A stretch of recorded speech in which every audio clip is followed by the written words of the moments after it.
현재 우리나라의 인구는 5천만 명이 넘습니다. 그렇다면 문인, 글을 쓰는 분들은 몇 분이나 될까요? 정확한 통계는 잘 모르겠습니다만은 대충 한 1만 명 정도로 잡아 보겠습니다. 1만 명이면 5천 명당 1명이죠. 물론 문인, 글을 쓰는 분이라고는 해도 전적으로 글만 쓰면서 생활을 하시는 분들은 그렇게 많지 않아요. 이른바 전업 작가는 그렇게 많지 않아요. 제 생각에 500명도 다 되지 않지 않을까 싶어요. 그래서 대부분의 문인들이 직업은 다른 것을 가지고 계시면서 동시에 이제 글을 쓰시죠. 어쨌건 간에 우리나라에서 문인이 되기 위해서는 신문사에서 주관하는 신춘문예에 당선을 하거나 문학 잡지사를 통해서 등단을 합니다. 그렇지 않고 스스로 책을 내서 등단을 하시는 분도 있어요. 그렇게 해서 계산하기는 좀 복잡하지만 많이 보면 15,000명 이상 2만 명까지 볼 수도 있을 거예요.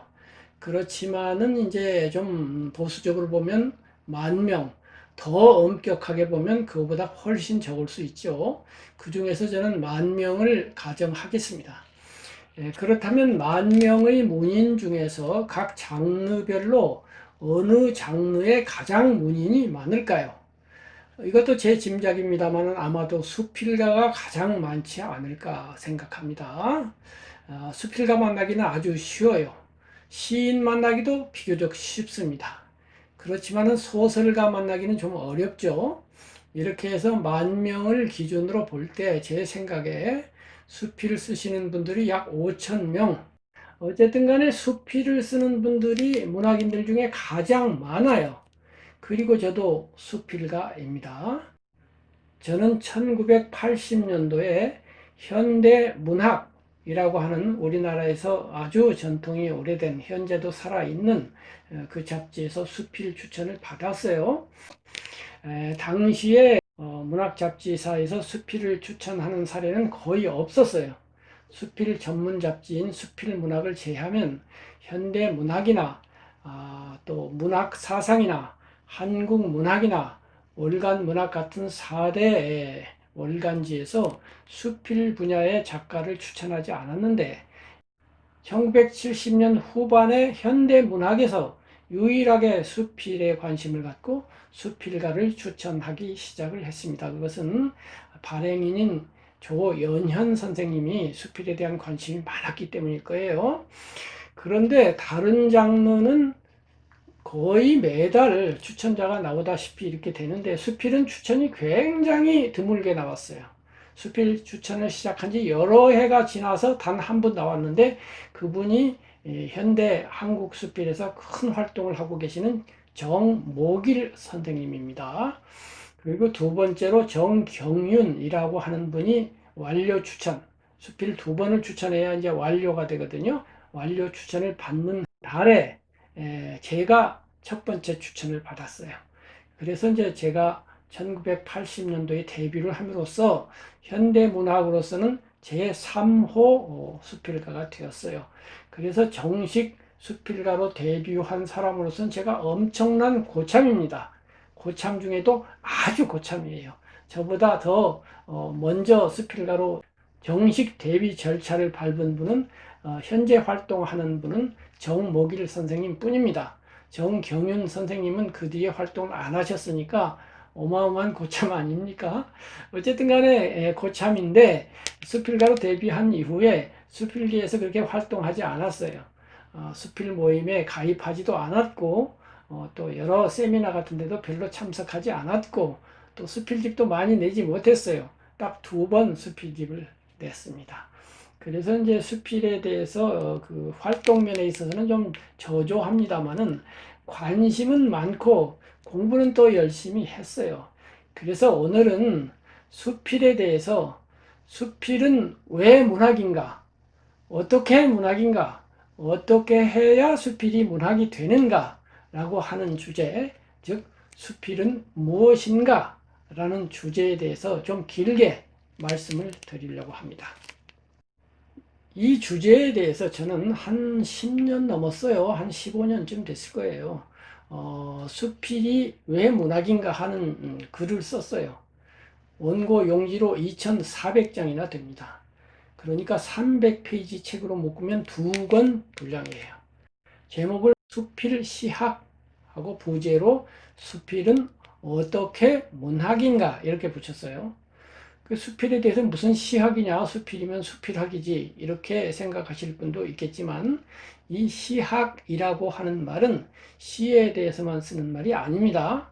소설에 대해서도 소설 시학 이렇게 한다고 해서 잘못되지 않아요.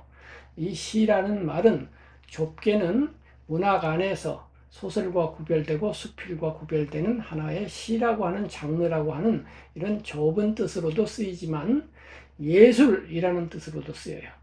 그래서 음악에 대해서 음악시학 이래도 괜찮아요. 아름다운 노을을 보고 야 시적이야 괜찮은 표현입니다.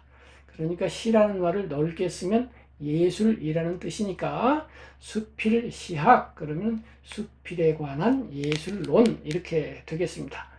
제목으로서 알 수 있듯이 이것은 논문 내지는 평론문입니다.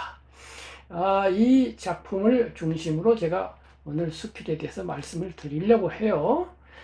제일 먼저 문제 제기를 함에 있어서 저는 이런 말을 이 원고에서 했어요. 서문에서. 우리나라의 수필가가 굉장히 많다. 그런데 한 가지 문제가 있다. 수필이 대체 뭐냐? 라고 물어보면 처음에는 무슨 대답을 하는 듯 하지만 2차, 3차 계속 꼬치꼬치 따지고 들면 우물쭈물하는 경향이 있다. 시인에게 시가 뭐냐 하면 분명한 답이 있다. 소설가에게, 희곡 작가에게 뭐냐? 대답한다. 그런데 수필가에게 수필이 뭡니까? 물어보면 어떤 분들은 옛날식으로 여기의 문학, 여기, 남는 기회다 이거예요. 뭐 하다가 남으니까. 혹은 여가의 문학, 시간이 남아서, 혹은 기술이 남아서, 글 쓰는 기술이 남아서 쓰는 여기의 문학, 시간이 남아서 쓰는 여가의 문학, 혹은 딸을 숫자에 유념을 해서 생각나는 대로 쓰는 수필, 마음 가는 대로 쓰는 수필, 이런단 말이에요. 이 수필이라는 말은 원래 옛날 용제수필이라고 하는 홍매라고 하는 사람이 쓴 용제수필이라는 그 책 제목에서 따와가지고 수필이라는 말이 생겼어요. 그런데 그것이 따를 숫자가 되다 보니까 이러한 해석이 나왔고, 또 초기에는 수필에 대한 이런 정의가 많았어요. 붓 가는 대로 쓰는 글, 뭐 이런 식으로 여기의 문학, 좀 가볍게 본 거죠. 그런데 그 뒤에 이제 수필이 점점 뭐 발전했달까, 혹은 쓰는 분들이 많아지면서 이렇게 좀 한가하게 쉽게 가볍게 보는 수필 정의로는 만족하지 못하겠다, 이런 정서가 생겼어요. 그래서 이제 수필도 정식 문학이야, 여기의 문학이 아니고 여가의 문학이 아니고 정통 문학이야, 이렇게 이제 수필가들이 주장을 하는 겁니다. 그렇다면은 문제가 있어요. 시라고 하는 것은 무엇을 하는 겁니까? 시가 예술인 이유가 뭐예요? 그것은 시가 이미지를 창조하기 때문입니다. 그것이 예술이라고 할 때 예술은 무언가를 창조하는 거예요. 창하는 거예요. 한자에서 무언가를 만든다는 글자가 여러 가지가 있습니다. 지을 제자도 있고 지을 작자도 있어요. 지을 조자도 있습니다. 그리고 창자가 있어요. 근데 앞에 있는 짓는다는 말하고 이 창은 뜻이 달라요. 지을 제, 지을 조, 지을 작은 이미 있는 것을 또 만드는 것들입니다. 제작한다. 의자를 제작한다. 그러면 의자라는 걸 처음 만든 게 아니에요. 이미 의자라는 그러한 도구가 있는데 내가 또 하나 만드는 거예요. 그래서 제작이에요. 제조. 그런데 창작하면 다릅니다. 창은 지금까지 없는 것을 새로 만드는 것입니다. 물론 시라는 장르 자체는 있어요. 그런데 내 마음은 호수요, 이렇게 표현을 하면 마음을 호수에 표현한 것은 없었기 때문에 이게 창이 되는 거예요. 이렇게 해서 창작을 해야만 예술인데 시는 이미지를 창작합니다. 내 마음은 호수요 하면 마음속에서 마음이라고 하는 추상명사와 호수라고 하는 구상명사, 그러니까 구체적 사물을 나타내는 명사가 결합을 해서 하나의 그림 또는 이미지 이런 것들을 만들어요. 상을 만든다고요. 그러면 소설은 뭘 만드느냐? 서사를 만들어요. 이야기를 만들어요. 그럼 이야기도 역시 마음에서 그런 상, 이미지지만 이제 이야기 이미지니까 시적 이미지하고는 다르죠. 그러나 상은 상이죠. 그런 상을 만들어요. 그러면 수필이라고 하는 건 도대체 무엇을 창하느냐 이 말이에요. 여기까지 물어보면 이제 수필가들이 갑자기 말문이 턱 막혀 버립니다. 대개 어떤 분들은 시적인 수필을 쓴다고 지향을 해요. 그래서 내 수필은 좋은 거야. 왜냐하면 시적이기 때문에 이래요. 그럼 그게 시지. 창의 입장에서 보면 그것은 시를 창작한 것이지 왜 수필 창작한 거야? 왜 그걸 수필이라고 불러 시라고 하지?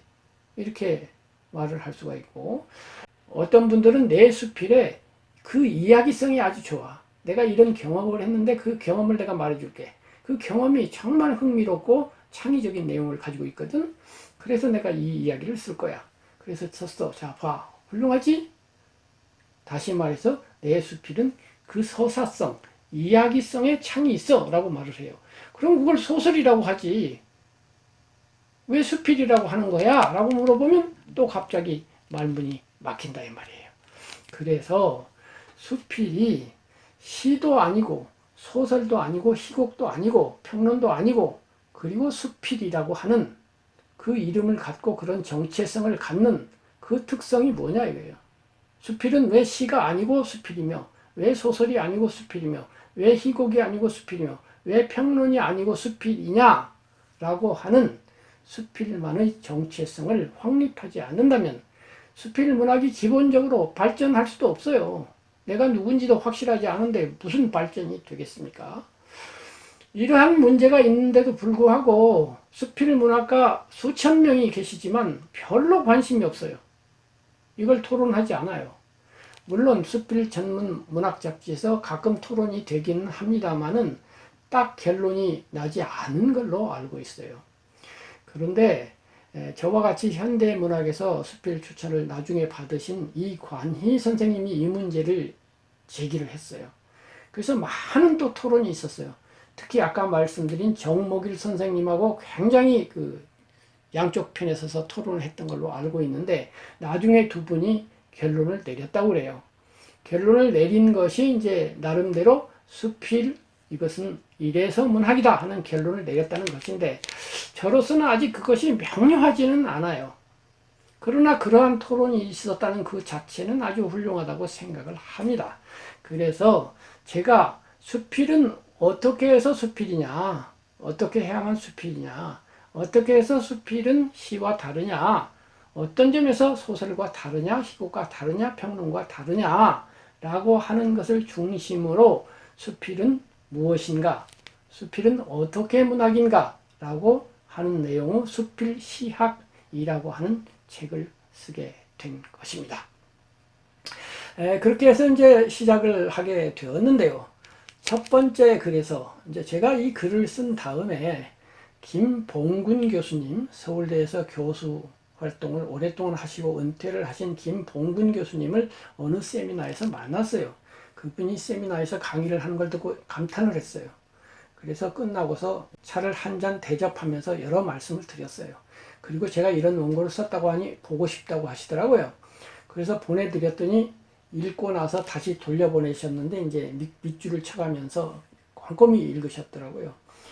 제가 그 원고를 보내드린 이유는 사실은 제가 대학에서 문학을 정통으로 공부하지 않았어요. 전부 다 제 혼자 공부를 했거든요. 그래서 논문을 쓰고 평문을 쓴다고 하더라도 이 논문 형식에 딱 부합하게 썼는지 이것에 대한 자신감이 99%는 있었지만 100%는 없었어요. 그래서 교수님에게 한번 읽어봐 달라고 혹시 뭔가 오류나 오차가 있는지 지적을 해 주십사 하고 보냈는데 지적할 때 하나 없다. 아주 훌륭한 수필 시학을 한 편 완성했다. 이렇게 좋은 칭찬을 해 주시더라고요. 그래서 자신감을 갖고 출판사를 알아보았고, 그 중에 이제 오랫동안 숲질 잡지를 내오신 선생님께서 책을 내주시기로, 자기 잡지에 계속 연재해 주시기로 했는데, 결정은 냈는데 막상 하려고 보니까 그 잡지에 수십 명의 글이 들어가야 되는데, 제 글을 싣다 보면은 제가 책 전체를 차지해도 몇 호를 차지하게 되는 거예요. 3호 정도는 차지하게 되는 거예요. 그래서 아예 그것이 성사되지는 않았습니다. 그리고 출판 환경이 워낙 나쁘다 보니까 결국 책을 내지 못한 채로 지금 원고로 가지고 있습니다. 그래서 이렇게 이제 간단한 내용 자체, 그 핵심 자체만이라도 유튜브를 통해서나마 소개해 드리려고 이러한 영상을 찍게 되었어요. 어쨌든 그 원고는 처음에 인간이 무엇인가라고 하는 엄청난 데부터 출발을 합니다. 바로 이런 것 때문에 이제 교수님에게 질문을 한 거예요. 인간이 무엇이라니? 이것은 역대 최고의 철학자, 최고의 성자들도 감히 결론 내리기 어렵다고 해도 될 만한 어마어마한 주제 아닙니까? 그런데 저는 감히 그렇게 했고 그렇게 해야 된다고 믿어요. 옳건 그르건 간에 정확한 수필의 자리를 잡으려면 먼저 전국지도부터 펼쳐놔야 되잖아요. 대한민국이라고 하는 전국지도 딱 펼쳐놓고 그 중에 남북한으로 딱 나뉘자. 남한으로 들어갑시다.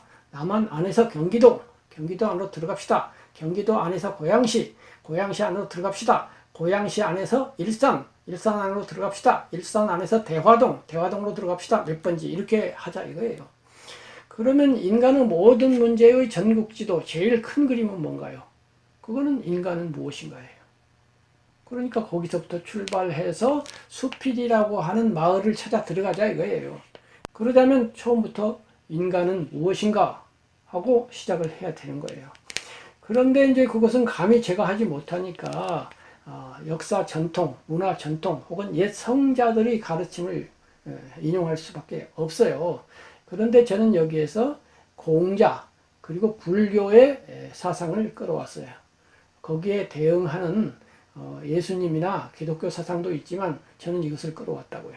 왜냐하면 제가 보기에는 이것이 인간을 분류하는 확실한 분류법이다 이런 생각을 했거든요. 그런데 그걸 그대로 끌고 오지 않고 저 나름대로 이제 정리를 했어요. 거기에서 저는 인간을 외행, 내화라고 하는 두 국면으로 분류를 했어요.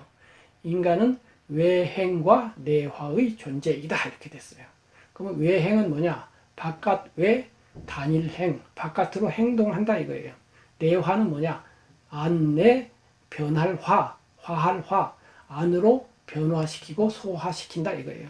인간은 밖으로 활동하고 그 활동된 결과들을 안으로 가지고 들어와서 처리를 한다 이런 거예요. 인간에겐 두 면모가 있다. 바깥을 향하는 면모와 자기 자신을 향하는 면모가 있다. 바깥을 향하는 걸 대할 때 다를 타자, 다른 사람, 다른 사물 이 세 개를 상대하는 것이고 안으로 상대하는 건 대할 때 스스로 나를 상대한다. 내가 나를 인간이라고 하는 특이한 존재는 자기가 자신을 객관적으로 생각할 수 있잖아요. 내가 나를 바라볼 줄 알잖아요. 강아지, 고양이, 개들은 그거 못해요. 그것이 인간의 큰 특징이죠. 어쨌든 간에 인간은 밖으로 활동하고 이거는 강아지, 고양이도 똑같아요. 근데 내화가 달라요. 안으로 가지고 와서 이것을 걔네들도 안으로 가져와요. 가져와서 끙끙거리고 괴로워하고 막 트라우마가 걸리고 그래요. 그런데 거기까지 받아들이기만 하지 자기가 주체적으로 그것을 나는 트라우마가 걸렸다. 이걸 어떡하지? 해가지고 자기 스스로 그것을 다루어서 소화시키지는 못해요. 이것이 인간의 위대한 점이죠. 그래서 인간을 외행과 내화의 두 국면으로 나눈다 이렇게 했는데 이 두 국면으로 나누는 것이 공자님과 부처님의 사상과 일치합니다. 공자님은 그 경우에 외행은 안인이라고 해요. 편안할 안, 사람인. 이때의 사람은 그냥 사람이 아니라 남이라는 뜻이에요. 스스로 또는 몸지, 자기 자신의 상대되는 개념으로서 남을 사람인 그럽니다. 그래서 남을 편안하게 한다, 남과 조화롭게 지낸다 이런 것이고 수기, 안으로는 닦을 수 몸기, 나 자신을 닦는다. 나 자신을 마음을 닦는다. 이것은 내화에 해당이 되고 밖으로 남과 잘 지낸다. 이것은 외행에 해당이 된다고 저는 생각을 합니다. 그리고 불교로 오면 상구, 보리, 하화, 중생합니다. 위로 보리, 깨달음을 구하고 아래로 중생, 다른 사람들을 교화시킨다 할 때 상구, 보리는 이 안에서 일어나요. 자기 자신 안에서 깨달음이 일어난다고요. 그 깨달음의 밝음과 지혜로움을 가지고 남에게 이익을 준다 하면은 이것은 대타가 되죠.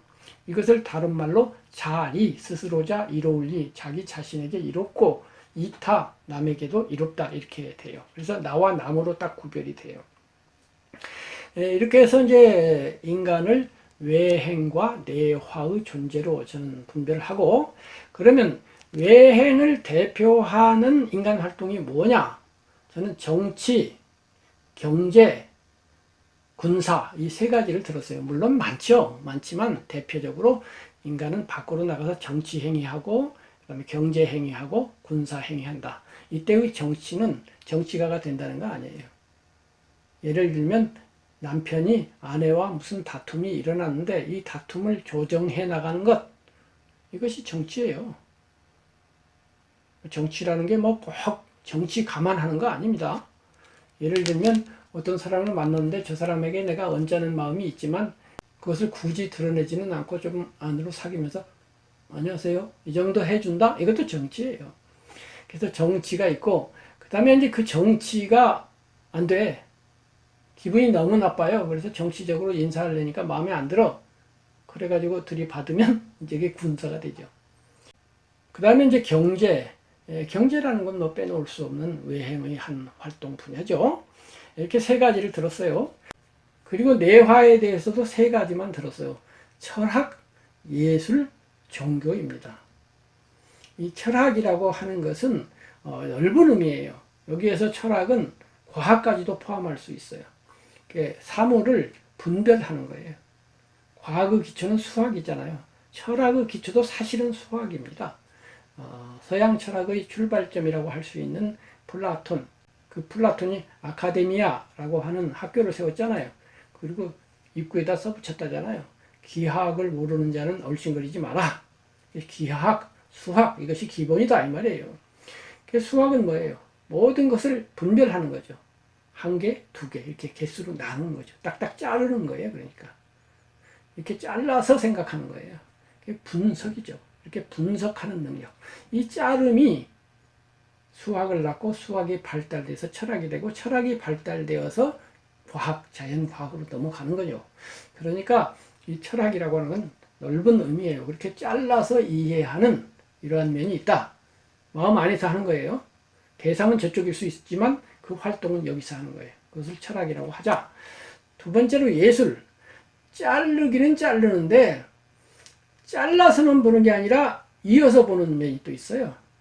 예를 들면 아름다운 장미꽃을 우리가 딱 본다고 할 때 그 장미꽃을 자세히 잘라서도 볼 수 있어요.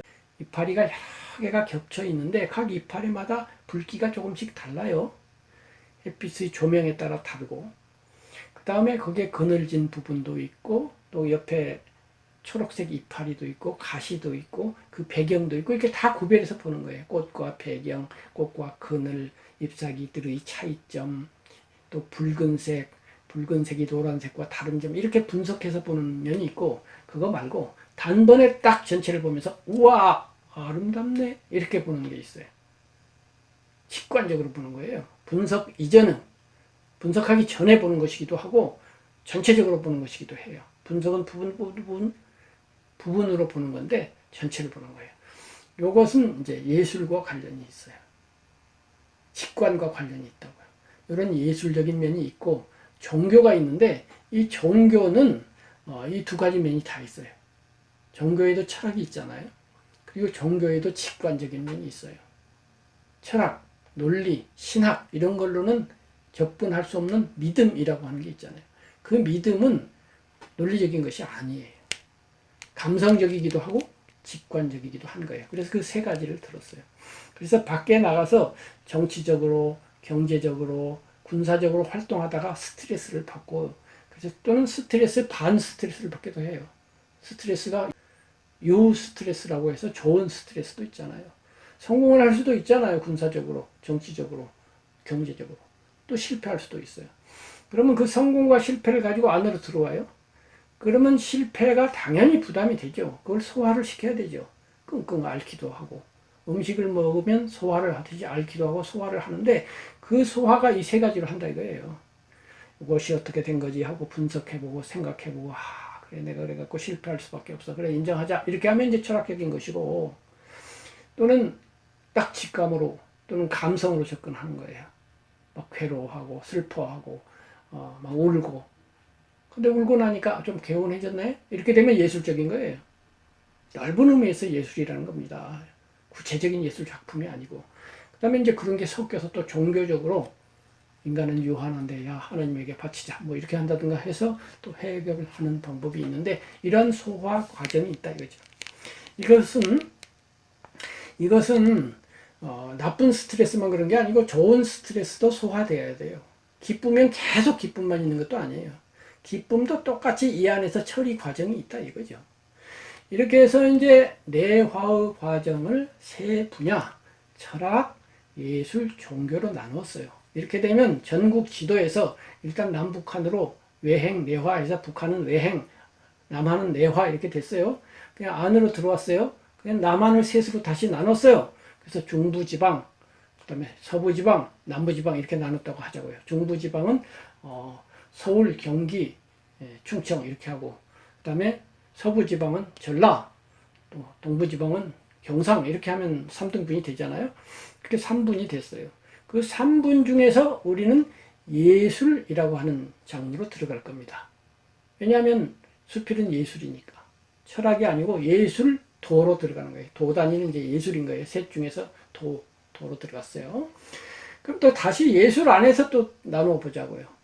예술이 지금 예를 들면 경기, 강원, 충청 이 세 지역을 예술이라고 한다면 우리가 그걸로 들어갔어요. 그러면 그 예술에 여러 가지가 또 있죠. 건축도 예술이고 기타 등등 많아요. 지금 예술이라고 하는 뭐 무용도 예술이고 다 많은데 여기서도 대표적으로 세 가지만 들자고요. 음악, 미술, 문학. 예술 중에서 가장 영향을 크게 미친 세 분야죠. 그래서 이제 우리는 세 장르 중에서 문학으로 또 들어갑니다. 그럼 문학이 경기도라고 치자고요. 문학으로 들어가면 이제 운문 문학과 산문 문학이 있죠.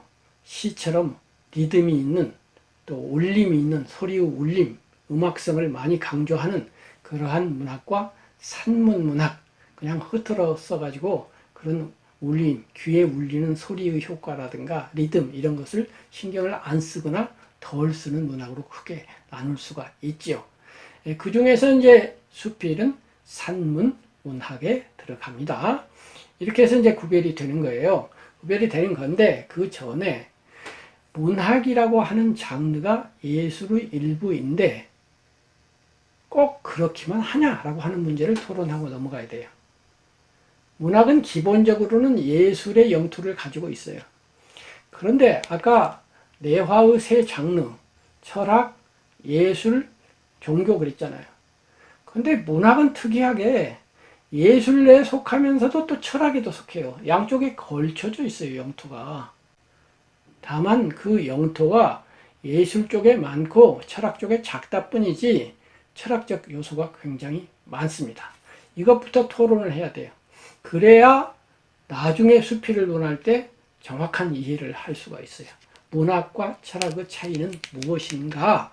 라고 하는 거예요. 기본적으로 이 말은 또한 문학과 음악이 어떻게 다른가, 문학과 미술이 어떻게 다른가 하고도 통해요. 사람이 대상을 인식하는 두 가지 방법이 있어요. 아까 말한 것처럼 철학적, 분석적, 뇌로 치면 좌뇌적으로 이해하는 방법이 있고요. 또 한 방법은 아까 말한 직관적, 감성적으로 바라보는 두 번째 방법이 있어요. 장미꽃을 볼 때 잎사귀 하나씩 나누어서 구별지어서 보는, 그리고 마지막에는 과학으로 들어가는 그러한 방법이 하나 있고, 전체적으로 딱 보고 와 하고 감동하고 감탄하면서 감성으로 접근하는 방법이 있다고요. 이 두 가지 방법 중에서 음악과 미술은 감성적 접근법에 완전히 치중되어 있어요. 그렇다고 철학성이 전혀 없지는 않으니까 비율로 말하면 음악은 9대1로 감성이 강하고 철학은 1, 미술은 8대2로 감성이 8, 그 다음에 철학성이 2 이렇게 본다면 문학으로 넘어오면은 6대4쯤으로 차이가 나요. 예술이 6으로 많기는 하지만 철학성이 상당 부분 있어요. 특히 시는 7대3으로 오히려 또 산문문학보다는 이렇게 철학성보다는 감성성 내지는 예술성이 더 많아요. 이러한 차이는 왜 생기느냐 하면은 그 도구 때문에 생깁니다. 음악이 사용하는 도구는 뭔가요? 소리죠, 소리. 소리는 3요소, 멜로디, 리듬, 화음 이것이죠. 근데 멜로디든 리듬이든 화음이든 간에 그 소재는 물질태입니다. 물질적인 거예요. 멜로디도 물질적인 거고 리듬도 물질적인 거고 화음도 물질적인 거예요. 정신적인 것이 아니에요. 인간이 있거나 말거나 멜로디 있어요. 시냇물이 짜르륵 흘러가면 그 소리가 음악적으로 들을 수도 있고 그것은 인간과 관계없이 있어요. 바람 소리가 와 음악이래 있어요. 리듬도 있어요. 규칙적으로 파도가 쫙 치고 리듬 있잖아요. 화음도 있어요. 그걸 가져다가 인간이 쓰는 거예요. 물질태를. 미술도 마찬가지예요. 미술은 색채와 형태, 빨강, 파랑, 노랑 이 세 가지를 섞으면 별별 색이 다 나오죠. 거기에다가 형태, 둥그냐, 네모냐, 삼각형이냐, 뭐 기타 등등 이런 것들을 가지고 화폭에다가 그리는 거예요. 그러면 빨강, 파랑, 노랑이든 무슨 색깔이든 혹은 동그라미든 네모든 삼각형이든 이것도 자연에 있는 것이지 거기에 정신적인 요소가 없어요. 인간이 끼어들기 전에부터 있었던 거예요. 그런데 문학은 언어라고 하는 도구를 사용한단 말이에요. 말. 이것이 이제 결국 문자로 옮겨져서 쓰여지기 때문에 문자다 해서 이제 문자로 쓰여진 해가지고 이제 리터레처라는 말이 생겼지만은 기본적으로 문자라고 하는 건 언어에 기반하고 있으니까요. 그래서 언어를 가지고 이제 예술을 해요. 근데 언어는 뭐예요? 물질태인가요? 소리는 물질태죠. 입에서 나오는 이 소리는 물질태예요. 기, 이 하나만 놓고 보면 물질태인데 아와 기를 합쳐서 기 해가지고 베이비를 의미할 때 그때는 이미 정신태예요. 인간의 정신 구조에서 생겨나고 이용되는 거예요. 그 점에서 문학은 음악, 미술과 도구 면에서 차이가 나요. 이때 정신태라고 하는 건 무슨 뜻이냐면은 언어라고 하는 것이 왜 생겼습니까? 소통하려고 생긴 거죠. 예술하려고 생긴 게 아니에요. 나하고 너하고 이야기를 하고 의견을 주고받고 뭔가 이렇게 소통을 해야 되겠는데 마침 동물들보다 이 혀가 발달돼 있고 소리를 여러 가지로 낼 수 있는 이런 기능이 인간에게 있어요. 그래서 이걸 가지고 소통을 해보자 해가지고 하는 거예요. 그래서 저쪽에 내가 조금 전에 호랑이를 만나서 막 도망왔어. 무서워서. 이제 원시 시절이에요. 그 이야기를 해줘야 되겠는데 호랑이라는 말을 만들어야 되잖아요. 그래서 호랑이라고 하는 세 음절을 합쳐서 하나의 개념을 짓자. 그런 다음에 우리가 호랑이 그러면 그렇게 알록달록하고 무시무시한 그놈을 의미하는 거야 하고 합의를 하는 거예요. 그 다음부터 호랑이 하면 굳이 그렇지 않으면 어떻게 돼요? 호랑이를 가르치기 위해서 얘를 손을 잡고 쭉 가가지고 호랑이 옆에 가고 얘 이렇게 손가락으로 가르쳐야 되잖아요. 그럼 위험하죠. 그리고 불편하죠. 그러니까 그러지 말고 호랑이 하면 저거야. 시냇물 하면 그거야. 돌멩이 하면 그거야. 하고 정하는 거죠. 그렇게 개념을 지어서 그 개념을 소리화해서 그 소리가 의사소통의 도구로 되어서 좀 편리하게 살아보자 해서 의사소통의 도구로서 기호를 발명하는 거죠. 소리 기호를. 이렇게 해서 소통하려고 생긴 거예요. 소통하려고 생긴 건데 요 1차 요구를 넘어서서 더 멋있게 소통해보자. 혹은 이 개념으로 된 1차 언어 사용법 가지고는 충분하지 않을 때가 많아요. 이 언어의 1차적인 사용법이라고 하는 게 분석적으로, 철학적으로 쓰는 거예요. 개념적으로, 좌뇌적으로 쓰는 거예요. 호랑이 하면 호랑이를 떠올리는 개념을 쓰는 건데 이번에는 호랑이라는 말을 가지고 시적으로 써보자고요. 호랑이, 내 가슴에서 뜨거워지는, 시베리아의 호랑이요. 뭐 시인이 이렇게 읊었다고 치자고요. 그럼 그때 호랑이는 진짜 호랑이가 아니라 내 가슴에서 타오르는 뭐 조국을 향한 혹은 애인을 향한 혹은 적을 향한 분노를 호랑이로 상징적으로 표현한 거예요. 이렇게 함으로써 내 가슴에 있는 조국에 대한 사랑 혹은 분노, 적국에 대한 분노, 적국에 대한 분노 이렇게 하면 1차 언어, 철학적 언어, 개념적 언어인데 그것을 호랑이, 오 호랑이요 막 이렇게 부르짖으면 이번에는 2차 언어가 돼서 문학 언어가 돼서 상대방에게 개념을 떠올리는 것이 아니라 막 뜨거운 마음이 일어나게 하고 간접 경험을 하게 하잖아요. 그래서 1차 언어가 부족하다고 느낄 때 2차 언어로 건너가서 문학이 시작이 되는 거죠. 그렇긴 한데 그 2차 언어로 넘어갔을 때에는 아까 음악과 미술이 감성을 자극하듯이 감성을 자극하는 것은 똑같으니까 예술이라고 하기는 하는데 다시 재료로 돌아가면 저기는 물질태고 여기는 호랑이라는 말 자체가 정신태니까 어쩔 수 없이 철학적일 수밖에 없어요. 언어 자체가 철학적인 거라 이거예요. 언어 자체가 철학적인 거예요. 철학도 언어로 하는 거예요. 문학도 언어로 하는 거예요. 도구를 똑같은 걸 쓰니까 철학하고 형제가 될 수밖에 없는 거예요. 다만 철학은 1차적으로 써요. 철학은 딱 내가 무슨 말을 했어요. 예를 들면 순수, 이성, 비판이라고 하는 단어를 썼으면 이 단어를 여러 가지로 해석하게 하면 안 돼요. 순수는 이런 뜻, 이성은 이런 뜻, 비판은 이런 뜻. 그래갖고 읽는 사람이 해석이 두 가지가 안 나오도록 정확한 개념을 지어서 말을 해야 철학적으로 잘 말을 한 건데 문학은 안 그래요. 해석이 많으면 잘 된 거예요. 해석이 아까 호랑이, 오 호랑이요 그랬는데 그 호랑이가 분노만 표현하는 것이 아니라 여러 가지를 다양하게 함축하도록 표현하면 오히려 잘 된 거예요.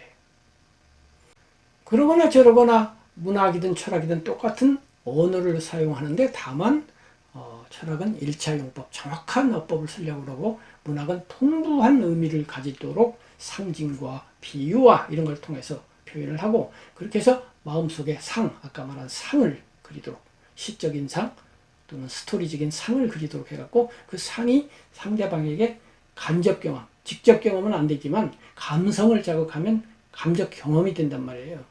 그래서 감동하고 움직이고 울고 웃고 하도록 하는 데까지 나간다. 이렇게 되니까 중요한 후반전, 감성적인 분, 거기에 중점을 두면 문학은 예술이 되고 전반전, 문학도 역시 개념어를 사용한다. 언어를 사용하긴 사용한다라고 하는 측면을 강조하면 철학적이 되는데 문학을 예술이라고 본다는 것은 그 감성면이 더 크다고 보는 거죠. 여러분도 알다시피 산문보다는 시가 감성면이 많잖아요. 그렇기 때문에 예술성은 많고 철학성은 적다고 본 것이고 산문 문학은 6대4 해가지고 예술성이 시보다는 적고 철학성이 시보다는 많다고 본 거예요. 그러면 평론으로 가면 어떻게 될까요? 평론은 철학이에요. 문학을 대상으로 철학적으로 말을 하는 게 평론이에요. 근데 문학을 대상으로 하다 보니까 거기에 문학적 요소가 끼어들 수밖에 없으니까 5대5. 5대5로 철학과 문학이 반반 섞여 있다. 이렇게 볼 수가 있을 거예요. 그러다 보면은 이제 어떤 작품은 이게 철학인가 문학인가 헷갈리는 작품들이 가끔 있어요. 대표적인 것이 니체가 쓴 자라투스트라는 이렇게 말했다라고 하는 철학서인데 너무나 문학적이에요. 오히려 문학성이 더 강하지 않나 싶어요. 5대5이거나 오히려 문학적으로 욕을 줘야 될지도 몰라요. 또 칼릴 지브란이 쓴 예언자 같은 책도 그렇죠. 문학적인 느낌이 많이 나면서도 또 철학성도 굉장히 강해요. 이렇게 철학과 문학이 거의 5대5로 결합된 그러한 작품들도 많이 있습니다. 이렇게 해서 정리를 하면 인간은 외행, 밖에 나가서 정치, 군사, 경제적으로 활동하고 거기에서 얻은 승리와 패배를 가지고 안으로 들어와서 내화, 안으로 소화하는데 그것을 세 장르로 말을 하면은 철학, 예술, 종교이다. 그런데 우리가 지금 탐구해야 될 것은 예술이다. 그리고 예술의 대표로서 음악, 미술, 문학을 꼽아보자. 음악과 미술은 물질태, 즉 음악은 소리, 미술은 색깔과 모양 이걸 가지고 예술을 하는 데 비해서 문학은 언어를 갖고 한다. 근데 언어는 물질태가 아닌 정신태이다. 그리고 언어를 가지고 하는 장르에는 문학만 있는 것이 아니라 철학이 있다. 그리고 언어는 원래 문학하라고 생긴 것이 아니라 철학, 즉 개념을 정리해가지고 소통하려고 생긴 것이다. 그런데 그것이 불충분하다고 느낄 때 개념만 전달하면 아무런 감상이 안 일어나요. 나는 너를 사랑해. 그럼 알았어, 사랑해. 그런데 사랑을 다른 말로 오, 로미오, 왜 당신의 이름은 로미오인가요? 장미는 다른 이름으로 불러도 아름답잖아요. 이렇게 이제 말을 해주면은 그 안타까운 마음과 함께 상대방에게 뭔가 느낌이 생기잖아요. 이렇게 언어를 감성적으로 접근을 해가지고 상이 생기도록 만들어가지고 그 상대방이 경험을 하도록 하는 그러한 데까지 이끌어 가려고 해서 그 부분에서 이제 문학이라고 하는 예술 장르가 생기는데 언어라고 하는 것은 기본적으로 개념적인 것이기 때문에 어차피 문학에는 철학성이 들어오게 된다. 그런데 시는 예술성이 7대3으로 많고 산문은 6대4로 좀 적어지며 평론에 가면 5대5가 된다. 이제 여기까지 정리가 됐습니다. 이렇게 정리한 상태에서 문학 이제 군쯤 되나요? 시, 도 거쳐서 군으로 들어왔어요. 문학이라고 하는 군이 있어요. 혹은 시가 있어요. 그러면 저 같으면 이제 고양시 사니까 고양시가 이제 문학인 거예요. 그럼 고양시 안에 일산 서구가 있고 일산 동구가 있거든요. 두 구로 나뉘는데 마찬가지로 문학도 운문구와 산문구로 나뉘어요. 운문, 시죠. 간단히 말해서 리듬이 있고 운율이 있어요. 운이라고 하는 것은 귀에 음악적으로 들리는 효과예요. 시에는 음악성이 있잖아요.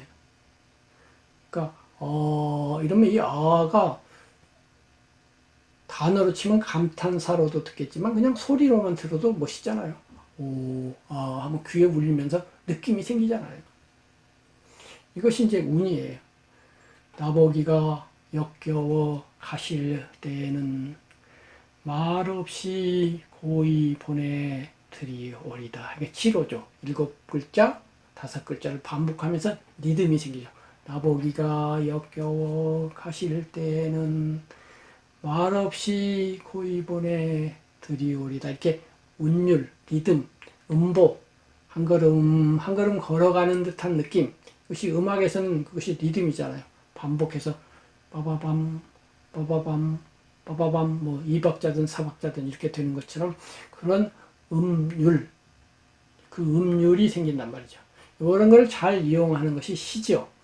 그렇게 해서 이제 원문문학이 있고, 그 다음에 이제 그런 거 무시하고 막 생각나는 대로 진술하는 산문문학이 있죠.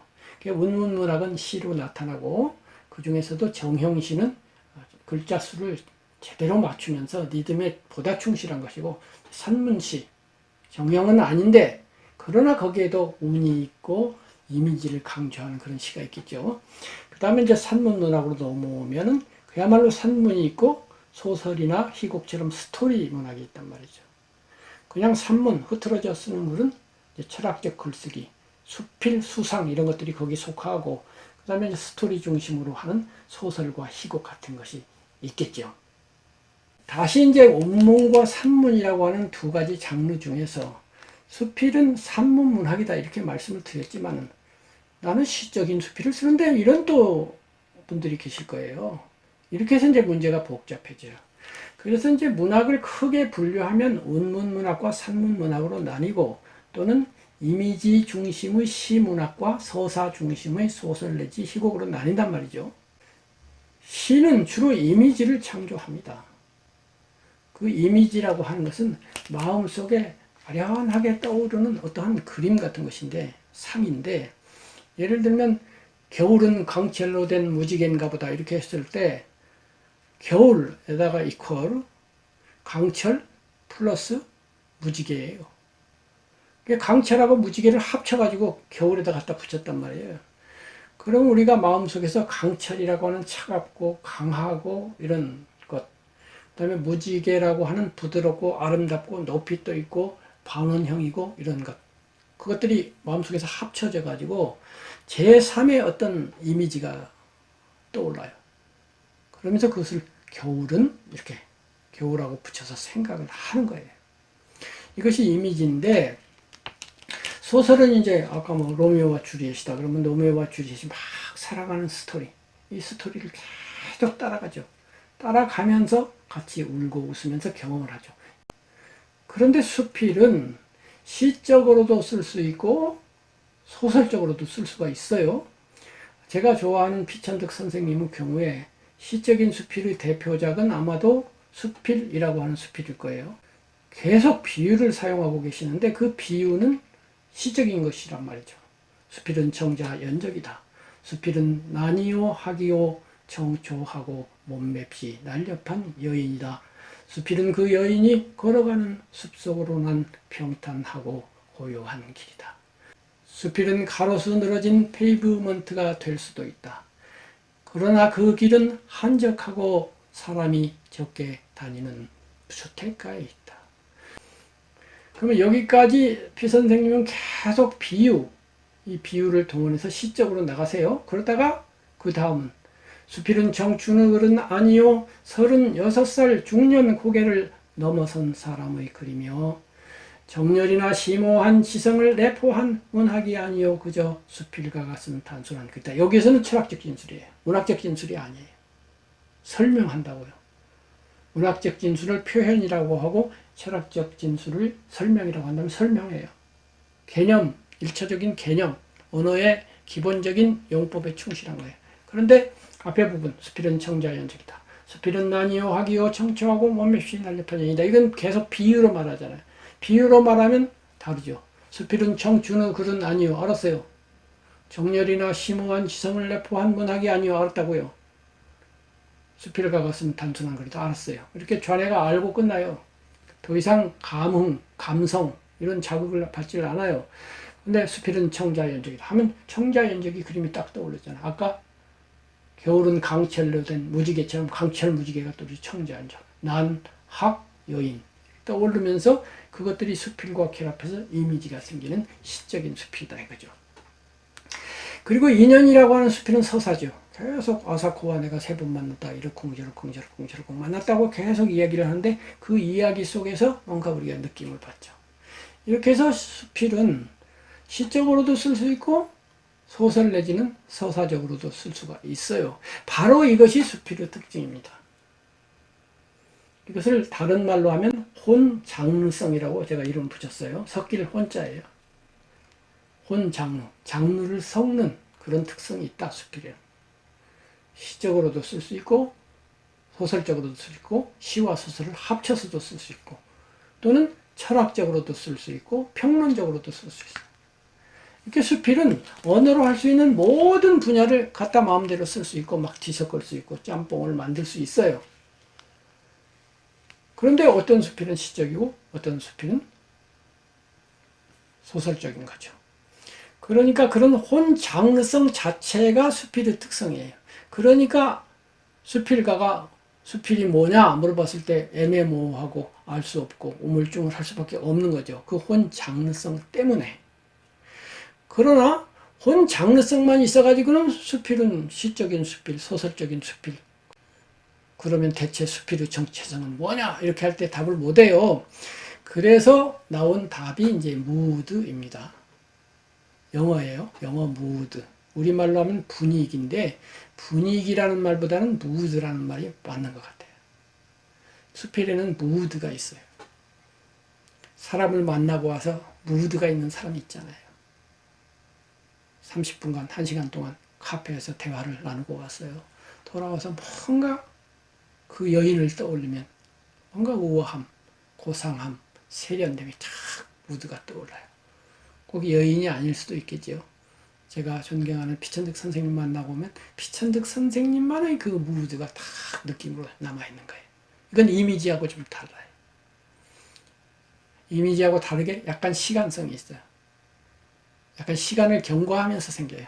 이미지는 시간성이 그렇게 강하지 않아요. 겨울은 강철로 된 무지개 하면 딱 한 장면으로 떠오르는데 이 무드는 영화 장면처럼 쭉 가면서 생기는 거예요. 말하자면 파스텔화 비슷해요.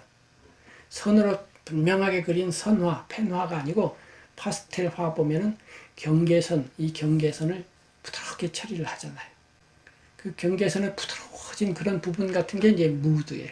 그런 무드가 있어요. 그래서 수필은 무드의 문학이다 이렇게 말을 할 수가 있어요. 혼장르성, 여러 장르를 마음대로 갖다 쓴다는 특성과 함께 그렇게 갖다 쓰면서 무드를 만드는 거예요. 다 쓸 수 있는데 이것들을 섞어서 무드를 만드느냐 못 만드느냐가 이제 핵심이에요. 그러니까 그 수필이 좋은 수필이다, 훌륭한 수필이다는 것은 무드를 얼마나 잘 창하느냐, 그 창의 수준에 달려 있어요. 철학적 수필이면서도 무드가 훌륭해가지고 아주 좋은 수필이라고 평가받을 수 있는 글들이 많아요. 제가 생각하기에는 플라톤의 파에돈 같은 책, 철학서지만은 저는 수필로 읽어도 크게 문제가 없다고 생각해요. 또 에커만이 쓴 괴테와의 대화, 이런 책도 철학서일까요? 수필일 수 있죠. 훌륭한 수필이죠. 심지어는 예수님의 산상설교? 그것도 수필로 볼 수 있다고 봐요. 이렇게 수필의 범주를 좀 넓힐 필요가 있다고 저는 생각을 해요. 그렇게 넓혀야 정신이丰활해지고 그리고 막 창의성도 막 나올 수 있을 거 아닙니까? 그렇다면 무드 실체가 무엇이냐? 이제 이렇게 물어봐요. 한 수필가로서 내가 무드를 잘 창조하고 싶은데 그러려면 어떻게 하면 돼요? 이렇게 묻는 거랑 마찬가지예요. 제 생각에 무드는 인격 플러스 표현으로서 생깁니다. 인격. 쓰는 사람의 인격, 그리고 그 사람의 표현, 문학적 글쓰기의 능력, 문학적으로 어떻게 잘 표현하느냐, 시적이든 소설적이든 평론적이든 간에 그 실력에 달려있다 이 말이에요. 그런데 인격은 다시 둘로 나뉘어요. 그것이 인품과 개성이에요. 도표로 치면 인품은 수직좌표, 종좌표고 개성은 횡좌표예요. 그러니까 인격은 높고 낮음이 있어요. 유교식으로 말하면 1. 악인, 1. 범인, 보통 사람, 3. 학인, 공부하는 사람, 4. 군자, 공부가 어느 정도 된 사람, 그 다음에 현자, 성인까지는 아니지만 군자보다는 훨씬 훌륭한 사람, 그 다음에 이제 성인, 이렇게 6단계가 있겠는데 성인이나 현자들은 여간해서 글을 잘 안 씁니다. 성인들은 거의 글을 안 써요. 4대 성인들 거의 글을 안 썼거나 쓰더라도 아주 적게만 썼죠. 그 다음에 현자들이 글을 쓰긴 쓰는데 거의 철학적인 글을 쓰지 문학적인 글을 많이 안 써요. 그 다음에 이제 군자가 글을 쓰는데 밑에 학인도 글을 쓰지만은 학인이 글을 써가지고는 무드가 그렇게 훌륭하지 않아요.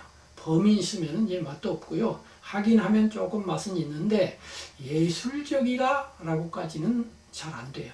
군자쯤 되어야 예술적인 글을 써요. 그러니까 예술이라고 하는 건 너무 인격이 고상하면 사실은 안 하게 되는 경향이 있어요. 왜냐하면 예술이라는 건 인간의 희비애락 가지고 하는 건데 올라가면 올라갈수록 희비애락을 초월해 버리니까요. 그래서 이제 군자가 쓰면 좋아요. 그러나 학인들도 쓸 수 있죠. 그렇게 해서 인품이 얼마나 군자에 가까우냐 혹은 군자냐 이런 인품. 그런데 시나 소설은 인품하고 관련이 없어요. 인품이 별로 형편없는, 심지어는 악인인데도 좋은 시 쓸 수 있어요. 좋은 소설 쓸 수 있어요. 실제 그런 사례가 굉장히 많아요. 왜? 거기는 작중 화자가 있어서 그래요. 나보기가 역겨워 가실 때에는 말없이 고이 보내드리오리다 라고 말하는 사람은 김소월이 아니고 그 속에서 말을 하고 있는 어떤 여인이나 그런 사람이 하나 있는 거예요.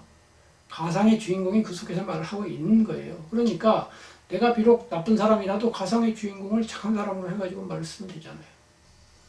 이렇게 해서 작중 화자가 있는 그러한 문학 장르에서는 인품이 직접 관련이 없는데 수필은 대개의 경우 작중 화자가 없고 작중에서 나라고 하는 사람이 실제 작가예요. 내가 어젯밤에 친구와 만났다. 이렇게 말하면 그 친구와 만난 나는 글을 쓰고 있는 나인 거예요. 작중의 나와 실제 나가 일치하는 거죠.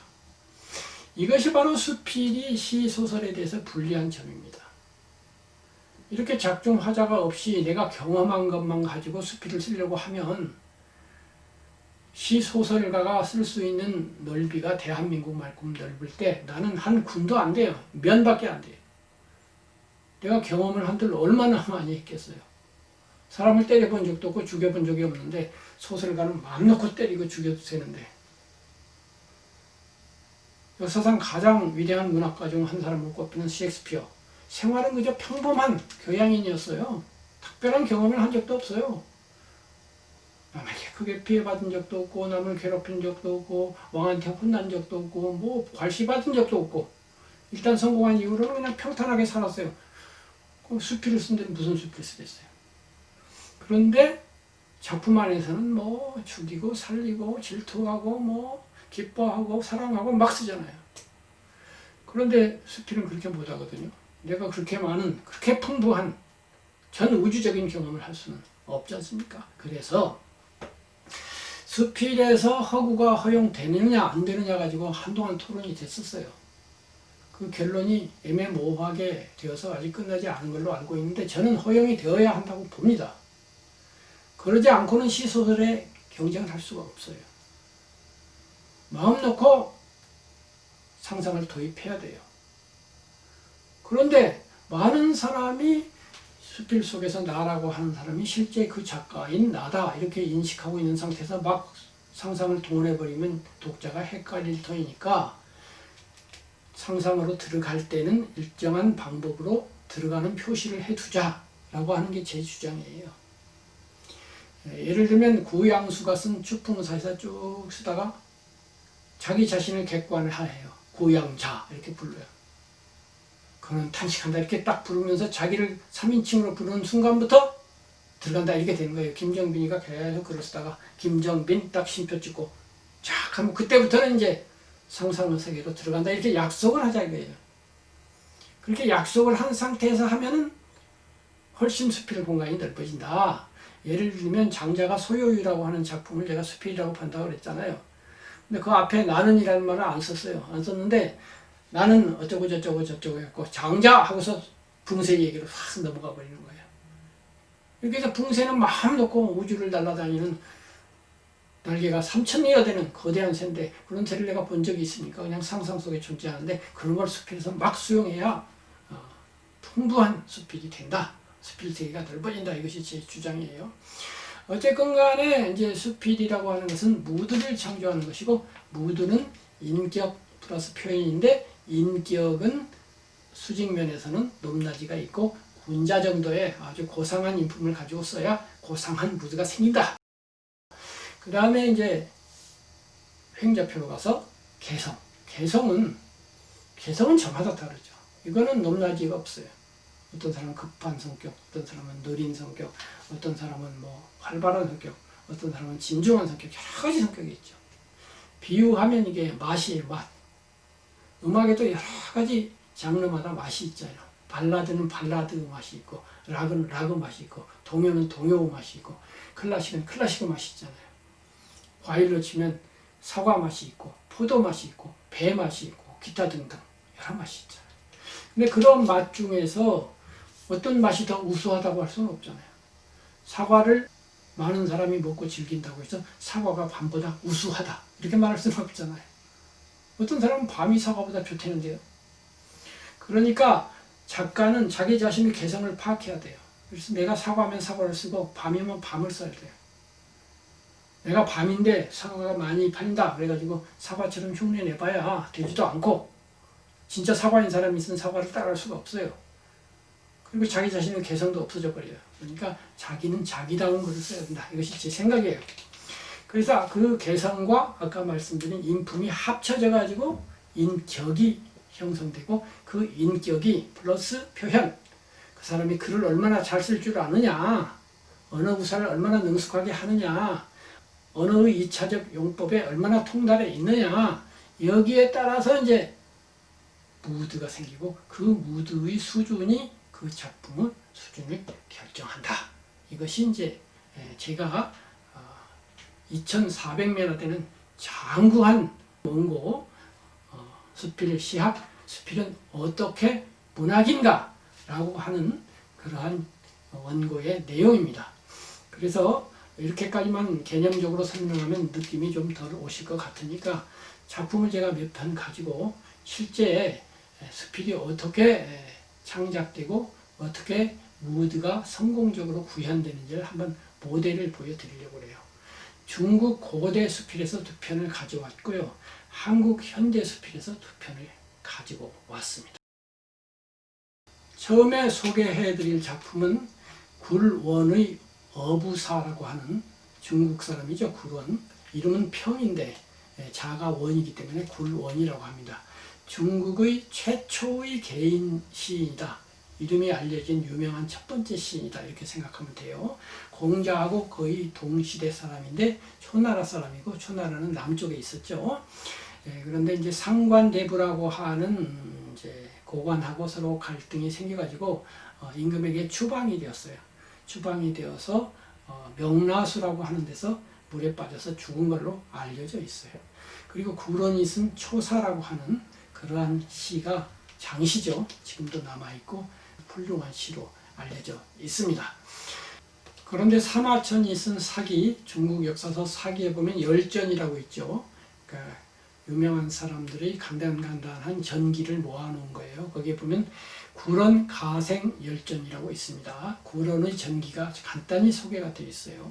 그런 다음에 그 끝에 이 어부사가 실려 있습니다. 이 사라는 말은 말씀 사자인데요. 중국의 문학 형식 분류법에 따라서 여러 가지로 분류하는데 17가지로 분류하는 법이 있어요. 그 법에 따라서 성립하는 문학 형식 중에 하나예요. 사, 부, 표, 서, 기타 등등 여러 가지 문학 형식이 있어요. 그런데 이제 그 어부사는 여기 주인공으로 어부가 등장하기 때문에 어부사라고 했어요. 내용은 추방된 굴원이 어부를 만나서 두 마디씩 주고받는 내용으로 되어 있습니다. 여기에 굴원이라는 사람이 3인칭으로 굴원이라고 적혀 있기 때문에 이것을 굴원이 썼느냐, 어떤 사람이 나중에 썼느냐, 이것은 여러 가지 논의가 많아요. 이것은 굴원이 쓴 것이 아니고 어떤 사람이 나중에 굴원을 빌려와가지고 쓴 것이다 라는 논도 있고, 사기에 굴원 가생 열전 뒤에 붙어 있으니 이건 굴원이 쓴 것으로 봐야 돼, 이렇게 하는 것도 있는데 어느 쪽이든 큰 상관은 없어요. 작품을 감상하는 데 있어서. 그래서 이것을 우선 우리말로 읽어 드리겠습니다. 어부사, 굴원이 이미 추방되어 강가에서 논일세 주위를 거닐며 읊조리더니 시를 읊으면서 강가에서 이렇게 천천히 걷고 있는 거예요. 안색이 초췌하고 형용이 여위였더라. 이 형용이 여위였다고 했는데 한자로는 고로 돼 있어요. 그 첫 번째 말을 고자고 두 번째는 나무가 말을 고자예요. 바짝 말랐다 이거예요. 어부가 그를 보고 물어 말하기를 그대는 삼녀 대부가 아니시오. 벼슬 이름이에요. 초나라에 세 가문이 있었는데 그 가문을 관리하는 높은 벼슬이에요. 어찌하여 이 지경에 이르렀소이까. 굴원이 말한다. 세상이 모두 흐린데 나 홀로 깨끗하고 세상이 다 취했건을 나 홀로 깨어 있어서 내 침을 당하였소. 어부가 말한다. 성인은 사물에 엉키지 않는 법. 세상의 추위를 따르나니 세상이 다 흐리거든 어찌하여 진흙을 휘저어 그 속에 뒹굴지 아니하며 세상이 다 취했거든 어찌하여 그 술과 지게미를 함께 마시고 먹지 아니하고. 지게미는 이제 술을 걸러내고 남은 찌꺼기예요. 그 찌꺼기를 옛날 사람들은 음식으로 먹었어요. 그래서 조강지처 할 때 그 조강이 그겁니다. 그 술찌개미. 다른 사람은 안 먹어도 되는 그런 찌꺼기 같은 것을 먹으면서 같이 고생을 했던 아내를 조강지처라고 하죠. 그 술과 지게미를 함께 마시고 먹지 아니하고 홀로 깊이 생각하고 높이 솟아올라 오히려 추방까지 당하는 거요. 굴원이 말한다. 나는 들었어. 새로이 머리를 감은 자는 관을 털어서 쓰고, 머리를 새로 감았어요. 그러면 관에도 머리에 먼지를 털었으니까 관도 먼지를 털어서 쓰고, 새로이 몸을 씻은 자는 옷을 털어서 입는다고. 어찌 나의 맑은 몸에 더러움을 받아들이겠는가? 차라리 상강의 흐름에 장사되어 물고기의 뱃속에 들지언정. 여기는 상강이라고 그랬어요. 명나수에 물에 빠져 죽었는데 여기는 상강이에요. 거기 이제 초나라의 강가죠. 차라리 상강의 흐름에 장사되어 죽어서 이런 거예요. 장래를 지내서 물고기의 뱃속에 들지언정 어찌 희고 흰 내 뜻에 세속의 더러움을 묻히겠는가. 어부는 빙글에 웃으며 뱃전을 두들기고 가며 노래를 부른다. 장랑의 물이 맑으며 가히 내 갓근을 씻으리로다. 장랑의 물이 흐리며 가히 내 발을 씻으리로다. 그러고는 드디어 사라지니 다시는 서로 말을 주고받음이 없었다. 여기까지입니다. 이 중국에서 전해져 오는 17가지의 문체가 다 수필이라고 봐도 돼요. 이 사라고 하는 지금 읽어보신 것처럼 수필이잖아요. 그러면 이 수필에는 어떠한 문학 장르를 섞었을까요? 제가 보기에는 서사문학, 이야기 문학성이 있어요. 우선 추방이 됐다는 이야기가 있고 그 다음에 구런과 어부라고 하는 두 사람의 만남이라고 하는 사건 이야기가 있잖아요. 그 다음에 시가 있어요. 그 시에 대해서는 차차 설명을 할 거예요. 그 다음에 연극적 요소, 희곡적 요소가 있어요. 두 사람이 싹 다른 성격, 다른 인생관으로 딱 맞부딪혀요. 중국 전통에는 두 가지의 큰 줄기가 있죠, 사상적으로. 공자를 비조로 하는 육아전통, 노자를 비조로 하는 도가전통이죠. 육아전통은 세상에 참여해서 세상을 바르게 해보려고 고군분투하는, 애쓰는, 도가로 말하면 유의적인, 함이 있는, 행동하는 그러한 전통이고, 도가는 한 발 물러서서, 한 발이 아니라 10발일 수도 있어요. 저 야외로 자연에서 삽니다 하고서 물러나가지고 농사짓고 유유자적하면서 세상이야 그러면 그렇지 나 올롭게까지 하면 되지 하고서 물러나서 유유자적 사는 거예요. 그게 무위적이죠. 전자가 유의적이라면서 비판을 하죠. 여기에 보면은 구로는 요가적인 전통이에요. 그러다가 어부를 만났는데 어부는 도가적 전통 사상을 가지고 있어요. 그래서 두 사람이 의견을 나누어요. 그러니까 이 대립은 연극적, 대립적 그러한 느낌을 주죠. 그러니까 이 작품은 시적이면서 소설적이면서 연극적이잖아요. 거기다 철학까지 있어요. 그러니 이게 혼장르들, 여러 가지 장르가 섞여 있죠. 그렇다면 시는 나중에 설명을 한다고 그랬는데 시가 어디에 있느냐? 이렇게 시적인 요소가 들어가 있는 글을 사합니다. 그래서 어부사입니다. 이것이 이제 시에서 운율이 있다고 그랬잖아요. 운은 귀에 들리는 소리의 효과이고 율은 리듬, 똑같은 것을 반복하면서 생기는 거예요. 그러면 운은 어떤 것이 있느냐면 이런 게 있어요. 이거는 이제 한문으로 읽어봐야 운을 더 잘 알 수가 있어요. 번역으로 하면 세상이 다 흐리거든 어찌하여 진흙을 휘저 그 속에 뒹굴지 아니하며 세상이 다 취했거든 어찌하여 그 술과 지게미를 함께 마시고 먹지 아니하고 이렇게 번역을 했어요. 이렇게 번역을 하면 운이 사라져 버려요. 중국말의 시성이 사라져 버린다고요. 시적 울림이 사라져요. 우리말과 중국말 혹은 영어의 차이점이 그거예요. 영어하고 중국말은 각운, 각은 다리각자예요. 다리각이라는 것은 어떤 문단의 마지막 글자, 마지막 소리에 운을 넣는 거예요. 마지막 소리가 아 하면은 단단단단단단 아, 단단단단단단 아, 단단단단단단 아 이렇게 똑같이 밟아요. 그래서 다리각자예요. 운을 밟는 거예요. 아분, 그걸 아분이라고 그래요. 그렇게 해서 리듬을 만들어요. 숫자도 똑같이 하면서 마지막에 이때는 꼭 아만 안 해요. 모음으로 아면 돼요. 가, 나, 다 이렇게 해도 돼요. 그런데 이제 마지막 우는 모음 아로 끝나도록 그렇게 하는 거죠. 영어는 그렇게 해서 시를 짓습니다. 그리고 중국어에서도 그렇게 시를 지어요. 이걸 보시면 알아요.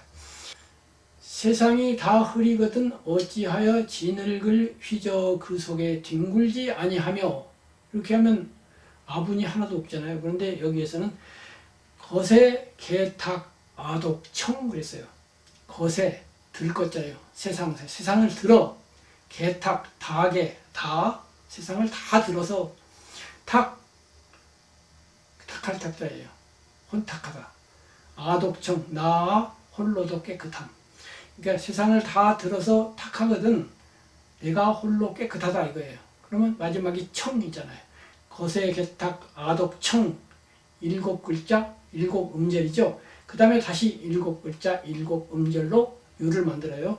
중인 개취 아독성 거세 개탁 아독청 중인 개취 아독성 7글자 딱딱 리듬이 맞는 데다가 마지막에 청 그랬는데 여기도 성, 엉 하고 끝나잖아요. 똑같이 청, 성. 그 다음에 앞에서는 아독청, 아독성. 아자 똑같죠. 아독 똑같죠. 아독 똑같은 데다가 하나는 청, 하나는 성. 아독청, 아독성. 거세 개탁도 마찬가지예요. 거세에다 대응해서 중인, 개탁에다 대응해서 개취. 모두 탁한데 모두 취했다. 이렇게 딱 짝을 맞춰서 말을 하는 거예요. 그러면 세상이 다 흐리거든 어찌하여 진흙을 휘저 그 속에 뒹굴지 아니하며 세상이 다 취했거든 어찌하여 그 술과 지게미를 함께 마시며 먹고 마시지 아니하고 이렇게 하면은 짝이 지어지긴 지어지는데 이 한자에서처럼 딱딱 아기가 맞지는 않잖아요. 말이 길었다 짧았다 하면서 리듬이 안 생기잖아요. 이것이 이제 우리말에서 시를 짓기 어려운 우리말의 특징 중 하나입니다. 우리말의 마지막은 거의 그랬다 저랬다 다자로 끝나기 때문에 마지막 그 음절을 가지고 이렇게 청, 성, 엉, 몽 이렇게 할 수가 없어요. 그래서 이제 불리한데 불리한 대신 이제 다른 게 또 장점이 있어요. 이런 것이 시적으로 불리하니까 이제 무의식이 그렇게 시킨 거예요. 한국인은 무의식이 뭐 쉽게 말을 하고 싶은데 야 이거 안 되네. 꼭 이것을 알아서가 아니에요. 한국인도 시적으로 말하고 싶잖아요. 그래서 다른 걸 개발한 게 풍부한 어태어와 의성어 그다음에 여러 가지들을 개발했잖아요. 노란색 하나만 해도 10가지로 표현할 수 있잖아요. 노랗다, 누렇다, 누리끼리하다, 노르스름하다, 기타 등등. 그 다음에 휘청, 이청, 흥청, 흥청, 무슨 알록달록, 팔랑팔랑 이런 거 외국에 없어요.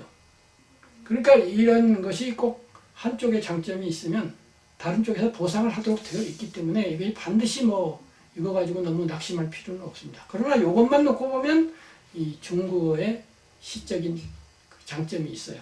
거세개탁, 아독청, 중인개취, 아독성 이러면 외우기도 쉽고 느낌이 팍팍 오는 그런 것이 있어요. 그 다음에 뒤에도 또 있어요. 새로이 머리를 감은 자는 관을 털어서 쓰고 새로이 몸을 씻은 자는 옷을 떨어서 입는다고. 벌써 말만 들어도 짝이 딱 지어지잖아요. 이렇게 딱 짝을 지어지는 것 요거를 잘 이용을 해요. 이 사라고 하는 이 형식의 문장에서. 그래서 이것을 한문으로 읽어보면 신목자 필탄관 신욕자 필진의. 이번에는 관과 의가 벌써 마지막 아부는 안 됐어요. 근데 신목자, 새로 목욕을 한 사람, 신욕자, 신목자, 신욕자 시작이 되잖아요. 필탄관, 반드시 관을 땡기다 이거예요. 탄관하고 여기는 필진의, 옷을 떤다 이거예요. 이렇게 해서 짝을 딱딱하고 마지막에도 마찬가지예요. 어부가 빙글에 웃으며 뱃전을 두들기고 하며 노래를 부른다고 그랬는데 그 노래는 이제 이미 알려진 유행가처럼 알려진 노래를 하나 부르고 가는 거예요. 그러면서 창랑의 물이 맑으며 가히 내 갓근을 씻으리로다. 창랑의 물이 흐리며 가히 내 발을 씻으리로다 하는 노래를 불렀다 이랬잖아요.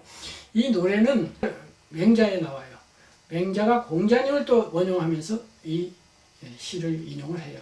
이게 뭐냐면 물이 맑으면 갓은 머리 위에 있고 깨끗한 거니까 갓을 씻고 물이 더러우면 발은 밑에 있으니까 더러운 물에 씻어도 된다 이거예요. 이 말은 세상이 깨끗하면 내가 나가서 벼슬살이 하지만은 세상이 더러우면 물러나서 조용히 산다. 그래서 들어갈 때와 나갈 때, 벼슬할 때와 물러설 때가 정확하다. 이런 뜻이에요.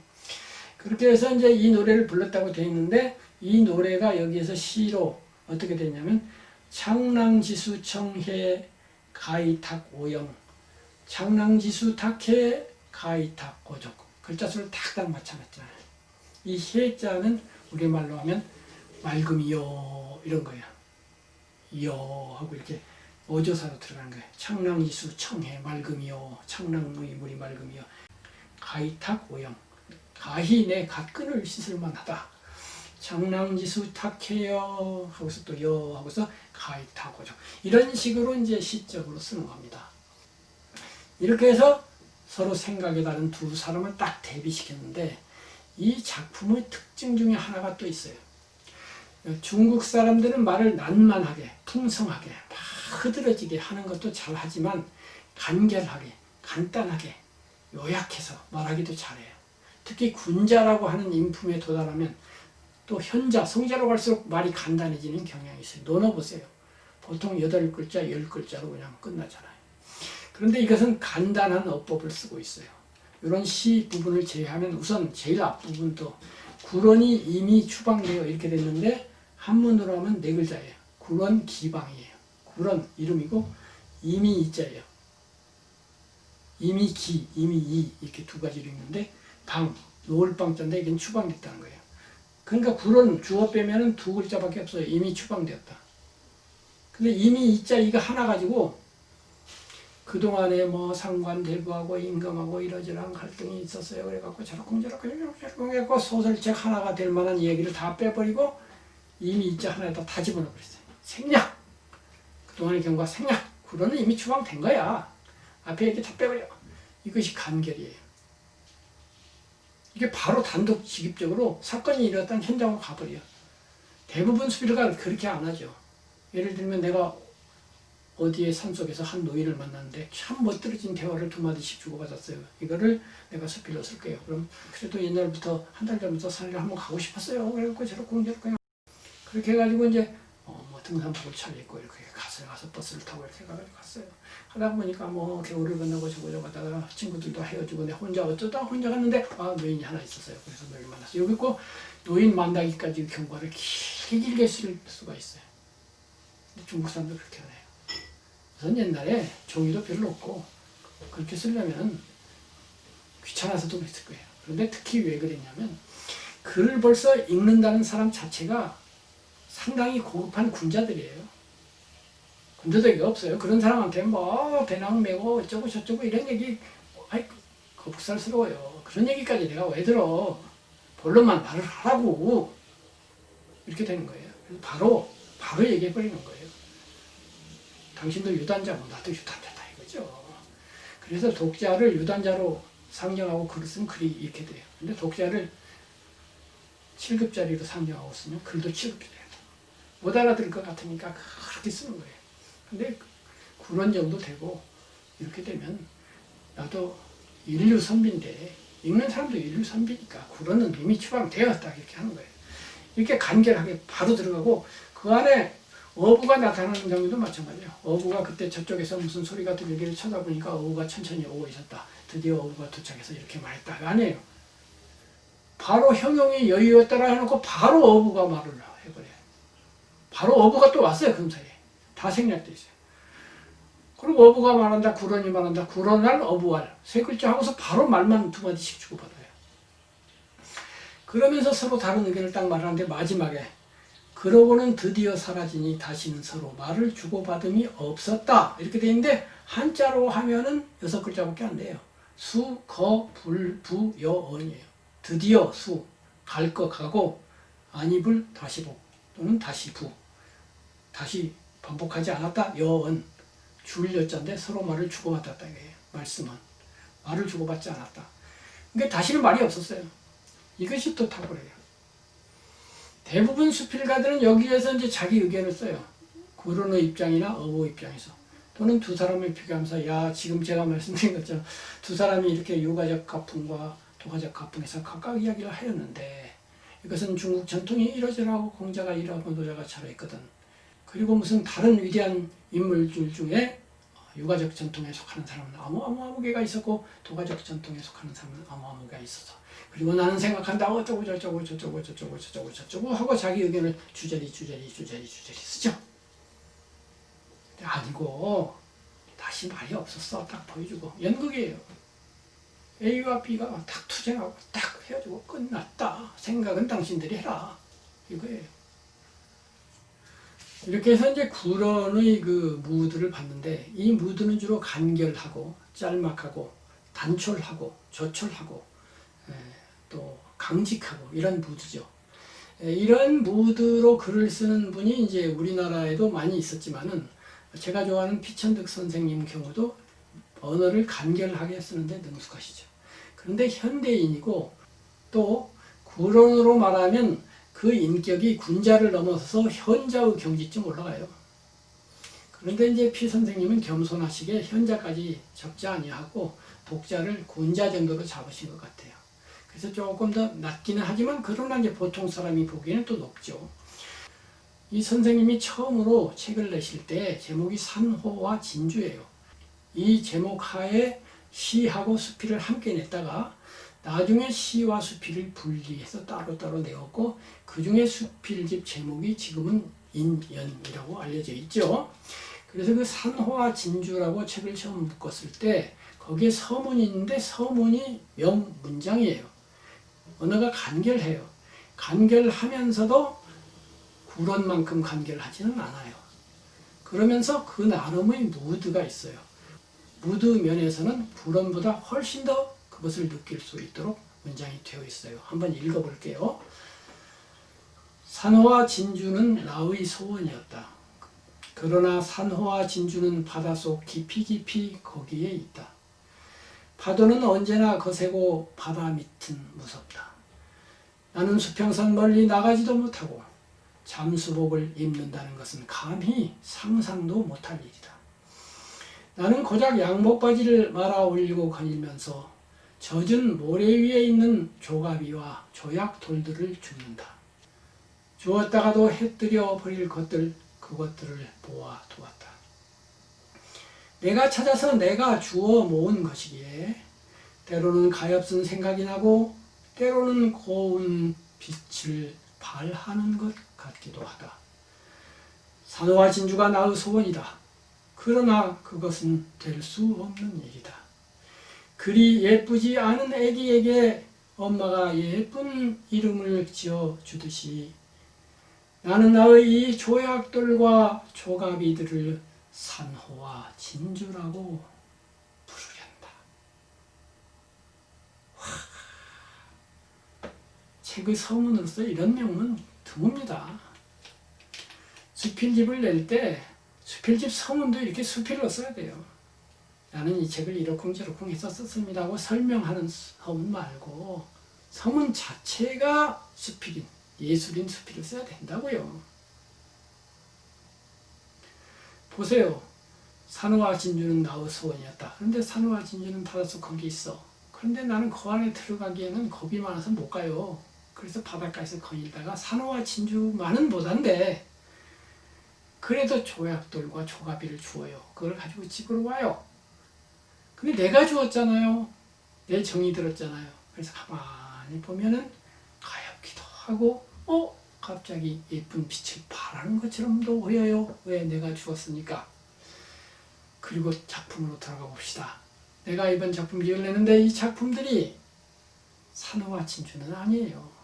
그러지만 내 거라서 내 눈에는 예뻐 보이고 예쁜 이름 지어주고 싶어져요. 그래서 나는 이것들을 산호와 진주라고 부르고 싶어요. 이런 내용이 있잖아요. 산호와 진주는 누구예요?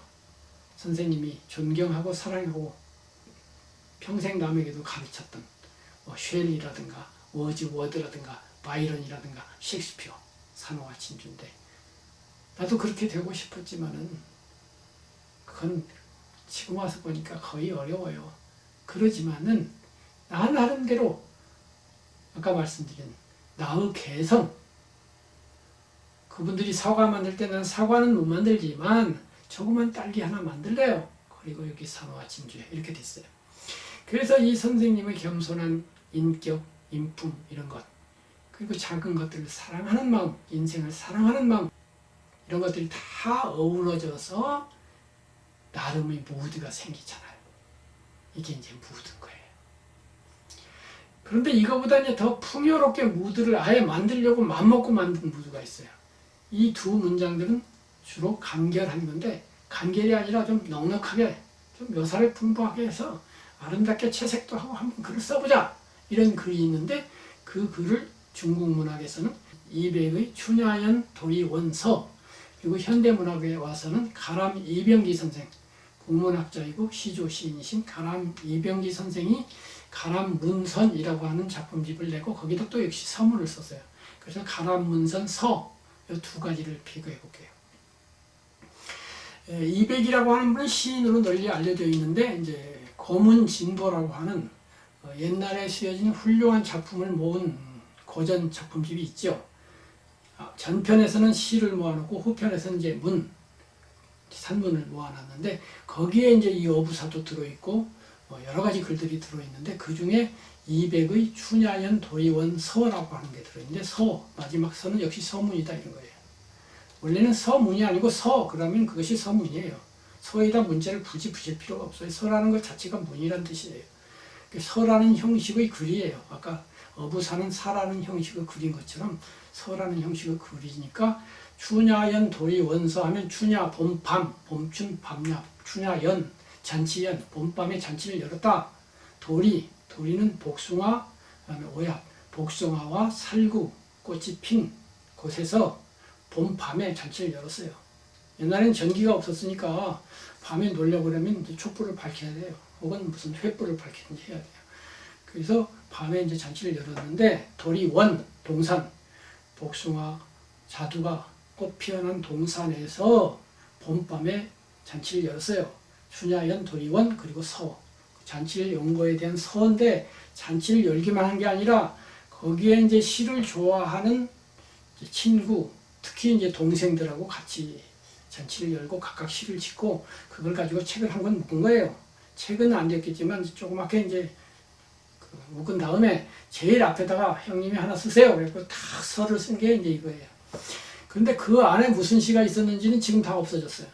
근데 이 서가 워낙 좋아가지고 지금까지 남아있는 명문장인데 제가 중학교 졸업한 이후에 이제 할아버님이 시골 훈장님이셨는데 한문 공부를 할아버님이 이제 틈나면 하셨어요.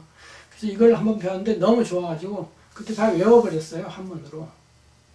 한문이 좀 낯설기는 하시겠지만 한문으로 외는 즐거움이라는 게 있는데 그걸 한번 맛보시라고 한번 외워볼게요. 춘야연 도리원서 부천지자는 만물지 영녀요 광음자는 백대지 과객이라.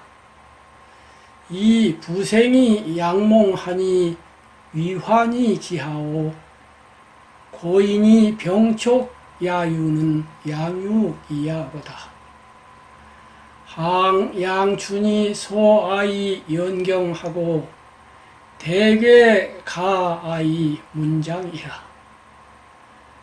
회 도리지 방언하야 서 천륜지 낙사로다.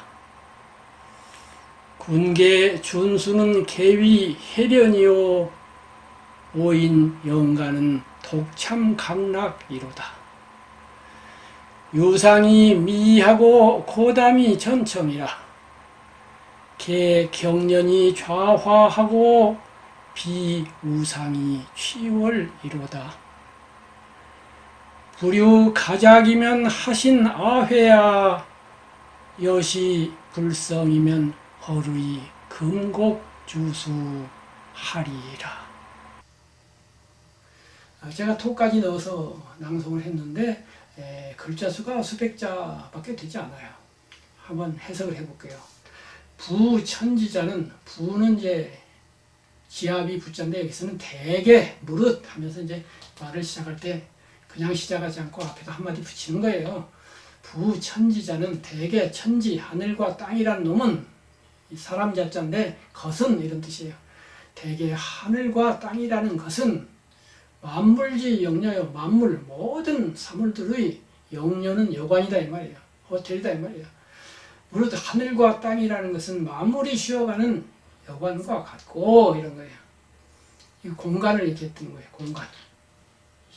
공간을 든 다음에 그 다음에 시간이에요. 부천지자는 만물지 영녀요. 광음자는 빛과 그늘.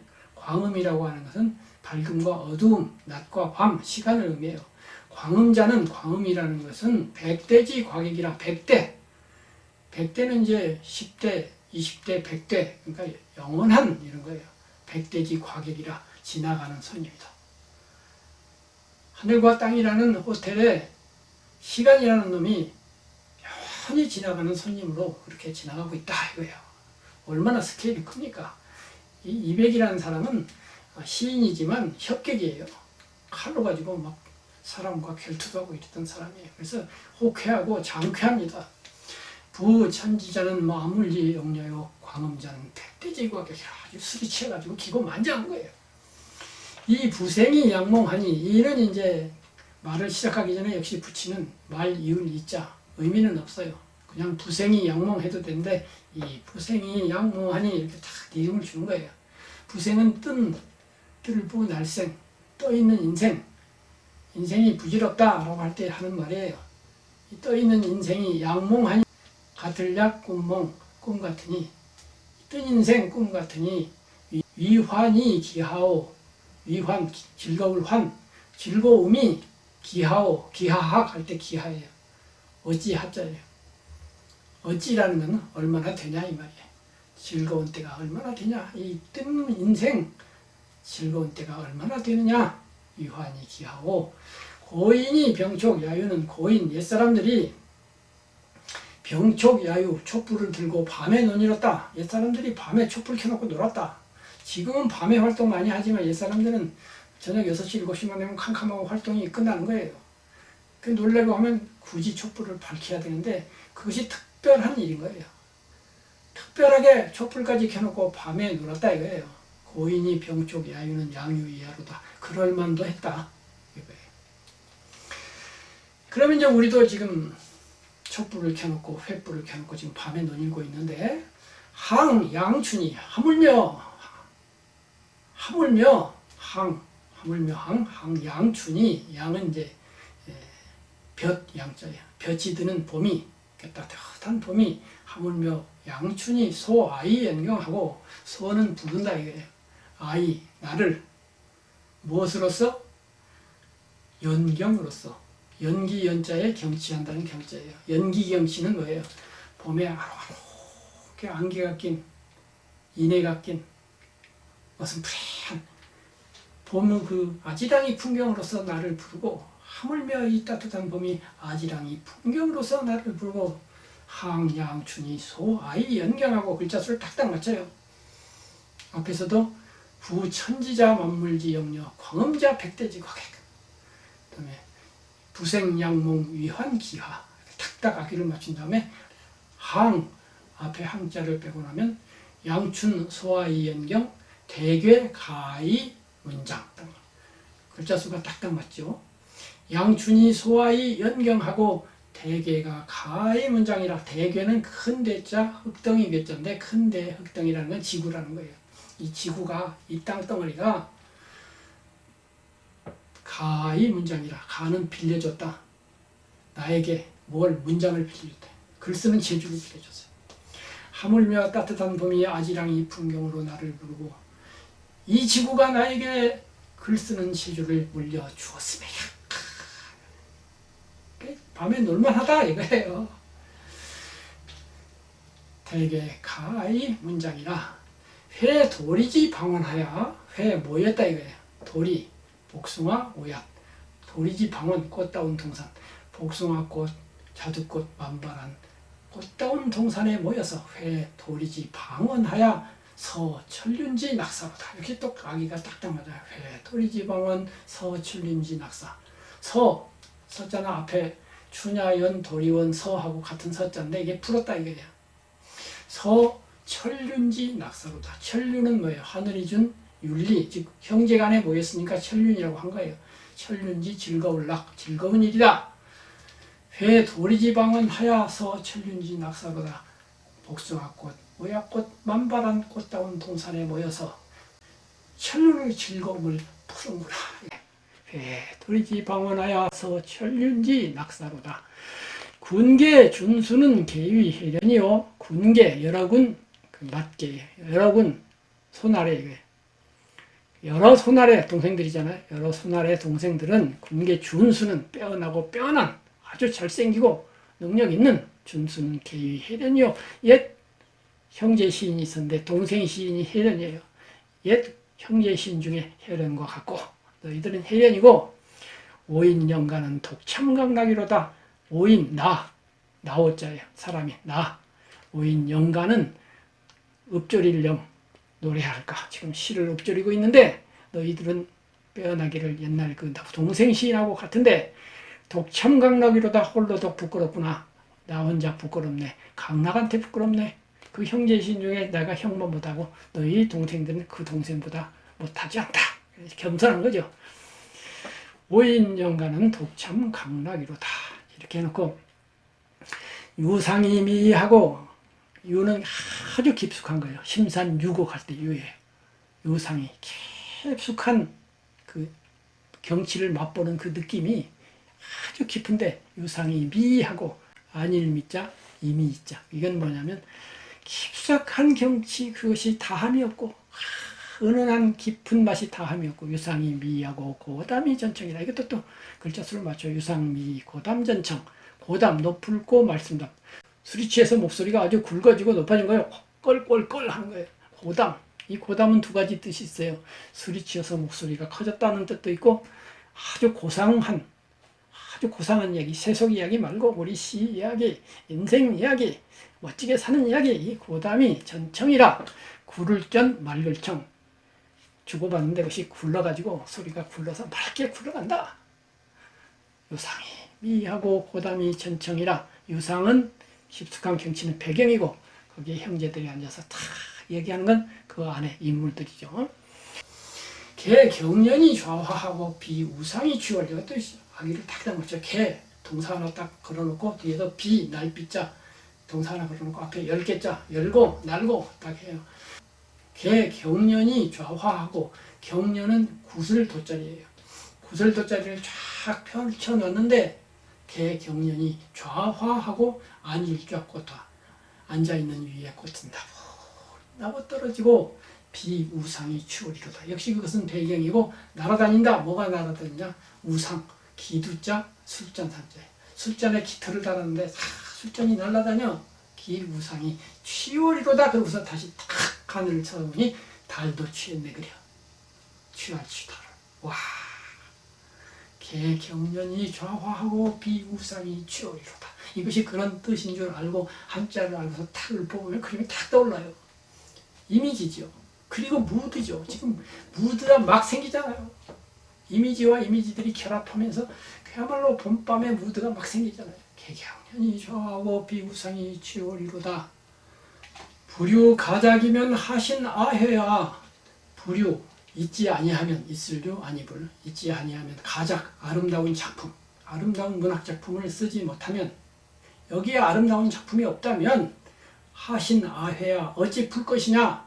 아는 선비야자 또는 우아하다는 아자 우아한 마음 우아한 회포 선비다운 회포를 시인다운 회포를 아름다운 작품을 쓰지 않고는 어찌 풀 것이냐.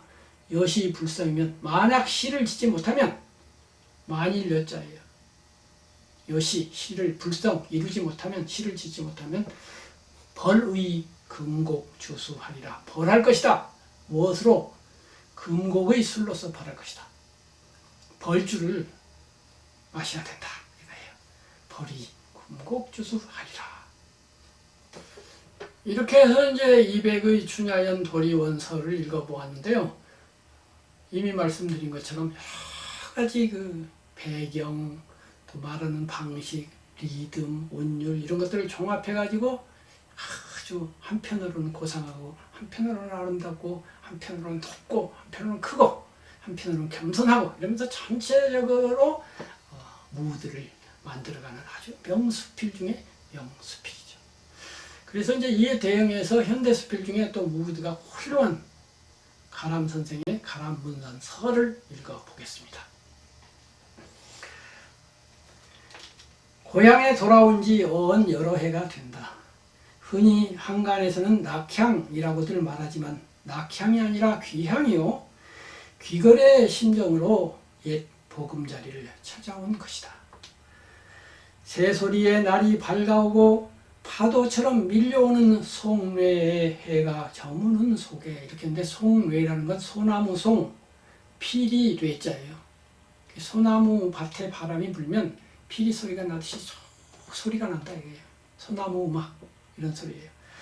새소리의 날이 밝아오고 파도처럼 밀려오는 송례의 해가 저무는 속에 노인 양반이 은퇴해가지고 조용 집에 앉아 있는데 새소리가 아침에 음악으로 들리고 낮에는 소나무 소리에 바람이 쫙 지나가는데 어느 사이에 벌써 날이 저물었네.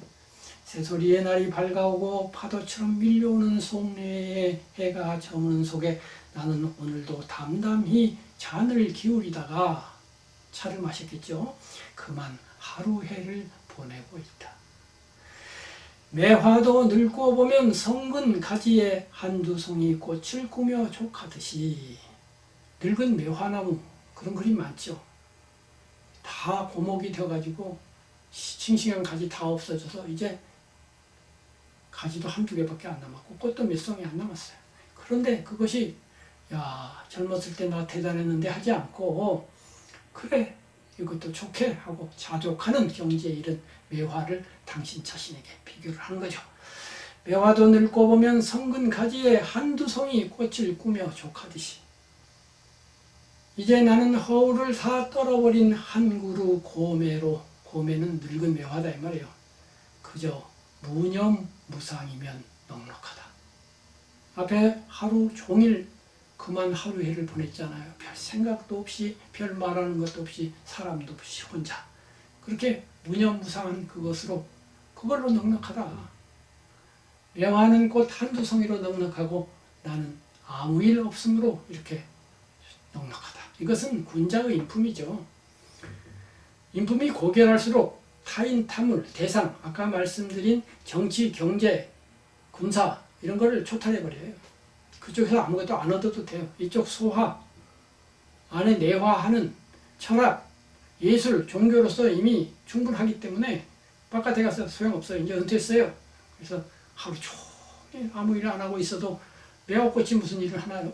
그렇지만 혼자 아름답고 혼자 좋잖아요. 어쩌다 새 한 마리가 날아오면 그래서 좋고 안 날아와도 상관없고 그래도 향기는 풍기고 이런 거죠. 해고하면 모두 아득한 옛날 내 주변을 지켜주고 보살펴주던 친구들 소식은 이제 산 넘어 오고 가는 한 점 구름처럼 내 마음의 한 구석을 지나가는 그림자요.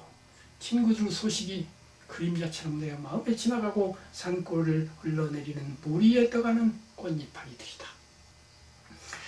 문득 헤아려 보면 내 나이 76해 동안 그 76세 되신 거예요. 기구한 속에서 나날을 보냈고 일제시대에 사셨잖아요. 그래서 한글 학회를 하다가 일제에 탄압도 받고 그러셨잖아요. 쌓아놓은 학문 또한 재구시를 하지 못한 채 여생을 보내고 있는 것이 어찌 생각하면 면구스럽기 그지없는데도 겸손하신 거죠. 이처럼 지기와 후배들의 알뜰한 정성이 결정하여 그동안에 기록한 것들 중에 골라서 문선, 이번 책을 말씀하신 거예요. 문선을 상제하게 되니 출판하게 되었다 이 말이에요. 한편 내 얼굴을 다시 대하는 듯도 하다. 다만 이 조촐한 용기에 담을 만한 것들이 못됨을 한할 따름이요. 그에 따르는 향기 또한 짓지 못함을 부끄러워할 따름이다. 이렇게 겸손하게 마치셨는데 이 글의 백미는 중간 부분이죠. 다시 읽어볼게요. 새소리의 날이 밝아오고 파도처럼 밀려오는 송례의 해가 저무는 속에 나는 오늘도 담담히 잔을 기울이다가 그만 하루 해를 보내고 있다. 매화도 늙고 보면 성근 가지에 한두 송이 꽃을 꾸며 족하듯이 이제 나는 허울을 다 떨어버린 한 그루 고매로 그저 무념무상이면 넉넉하다. 이런 정도의 표현이군요. 표현력도 탁월하지만 제가 말씀드렸죠. 수필이라고 하는 것은 무드 문학이고 무드라고 하는 것은 인격 플러스 표현인데 인격은 인품, 즉 높낮이로 평가할 수 있는 인품과 개성 두 가지다. 그런데 인품이 군자 이상은 되어야 좋은 수필을 쓸 수 있다. 이런 글은 군자 이상 아니고는 절대 쓸 수가 없죠. 정말 70 노학자의 고매한 인품, 그러면서도 겸허한 인품이 느껴지지 않습니까? 거기다가 그 개성면에서 매화라는 표현을 쓰셨지만 그 매화 향기가 나요. 꽃도 여러 가지 꽃이 있는데 이것은 매화꽃 향기, 그것이 개성이에요. 그리고 표현력, 길고 짧고 부드럽고 그러면서 비유를 적절하게 쓰면서 표현해내는 그런 표현력, 감탄스럽지 않습니까? 이렇게 해서 이제 결론을 다시 한번 정리하고 오늘 강의를 마치겠습니다. 제 생각에 수필이라고 하는 장르는 혼 장르성의 특징이 있다. 다른 여러 장르들을 마음껏 갖다 써도 된다. 희곡적으로 쓸 수도 있고 시적으로 쓸 수도 있고 소설적으로 쓸 수 있고 평론적으로도 쓸 수 있다. 그런데 그것만 가지고는 수필이 되지 아니하고 무드를 만들므로써 수필은 창, 새로운 걸 만드는 것이 되고 그 창에 의해서 수필은 시가 아닌 수필, 소설이 아닌 수필, 희곡이 아닌 수필, 평론이 아닌 수필이 된다. 그 무드는 인격 플러스 표현으로 된다. 인격은 높낮이, 가능하다면 군자의 인품에 도달하면 좋고 개성은 이제 저마다 다르니까 자기 개성을 살리면 된다. 그리고 표현은 이제 계속 갈고 닦아야 되겠죠. 문장 표현의 기술은 뭐 한도 끝도 없으니까 평생을 갈고 닦으면서 풍만한 그런 표현을 쓰든지 아니면 아름다운 표현을 쓰든지 간결한 표현을 쓰든지 그거는 이제 수련의 수준, 수련의 결과, 수련의 노력 거기에 달려 있겠죠. 이상 수필은 무엇인가? 수필은 어떻게 해서 문학인가?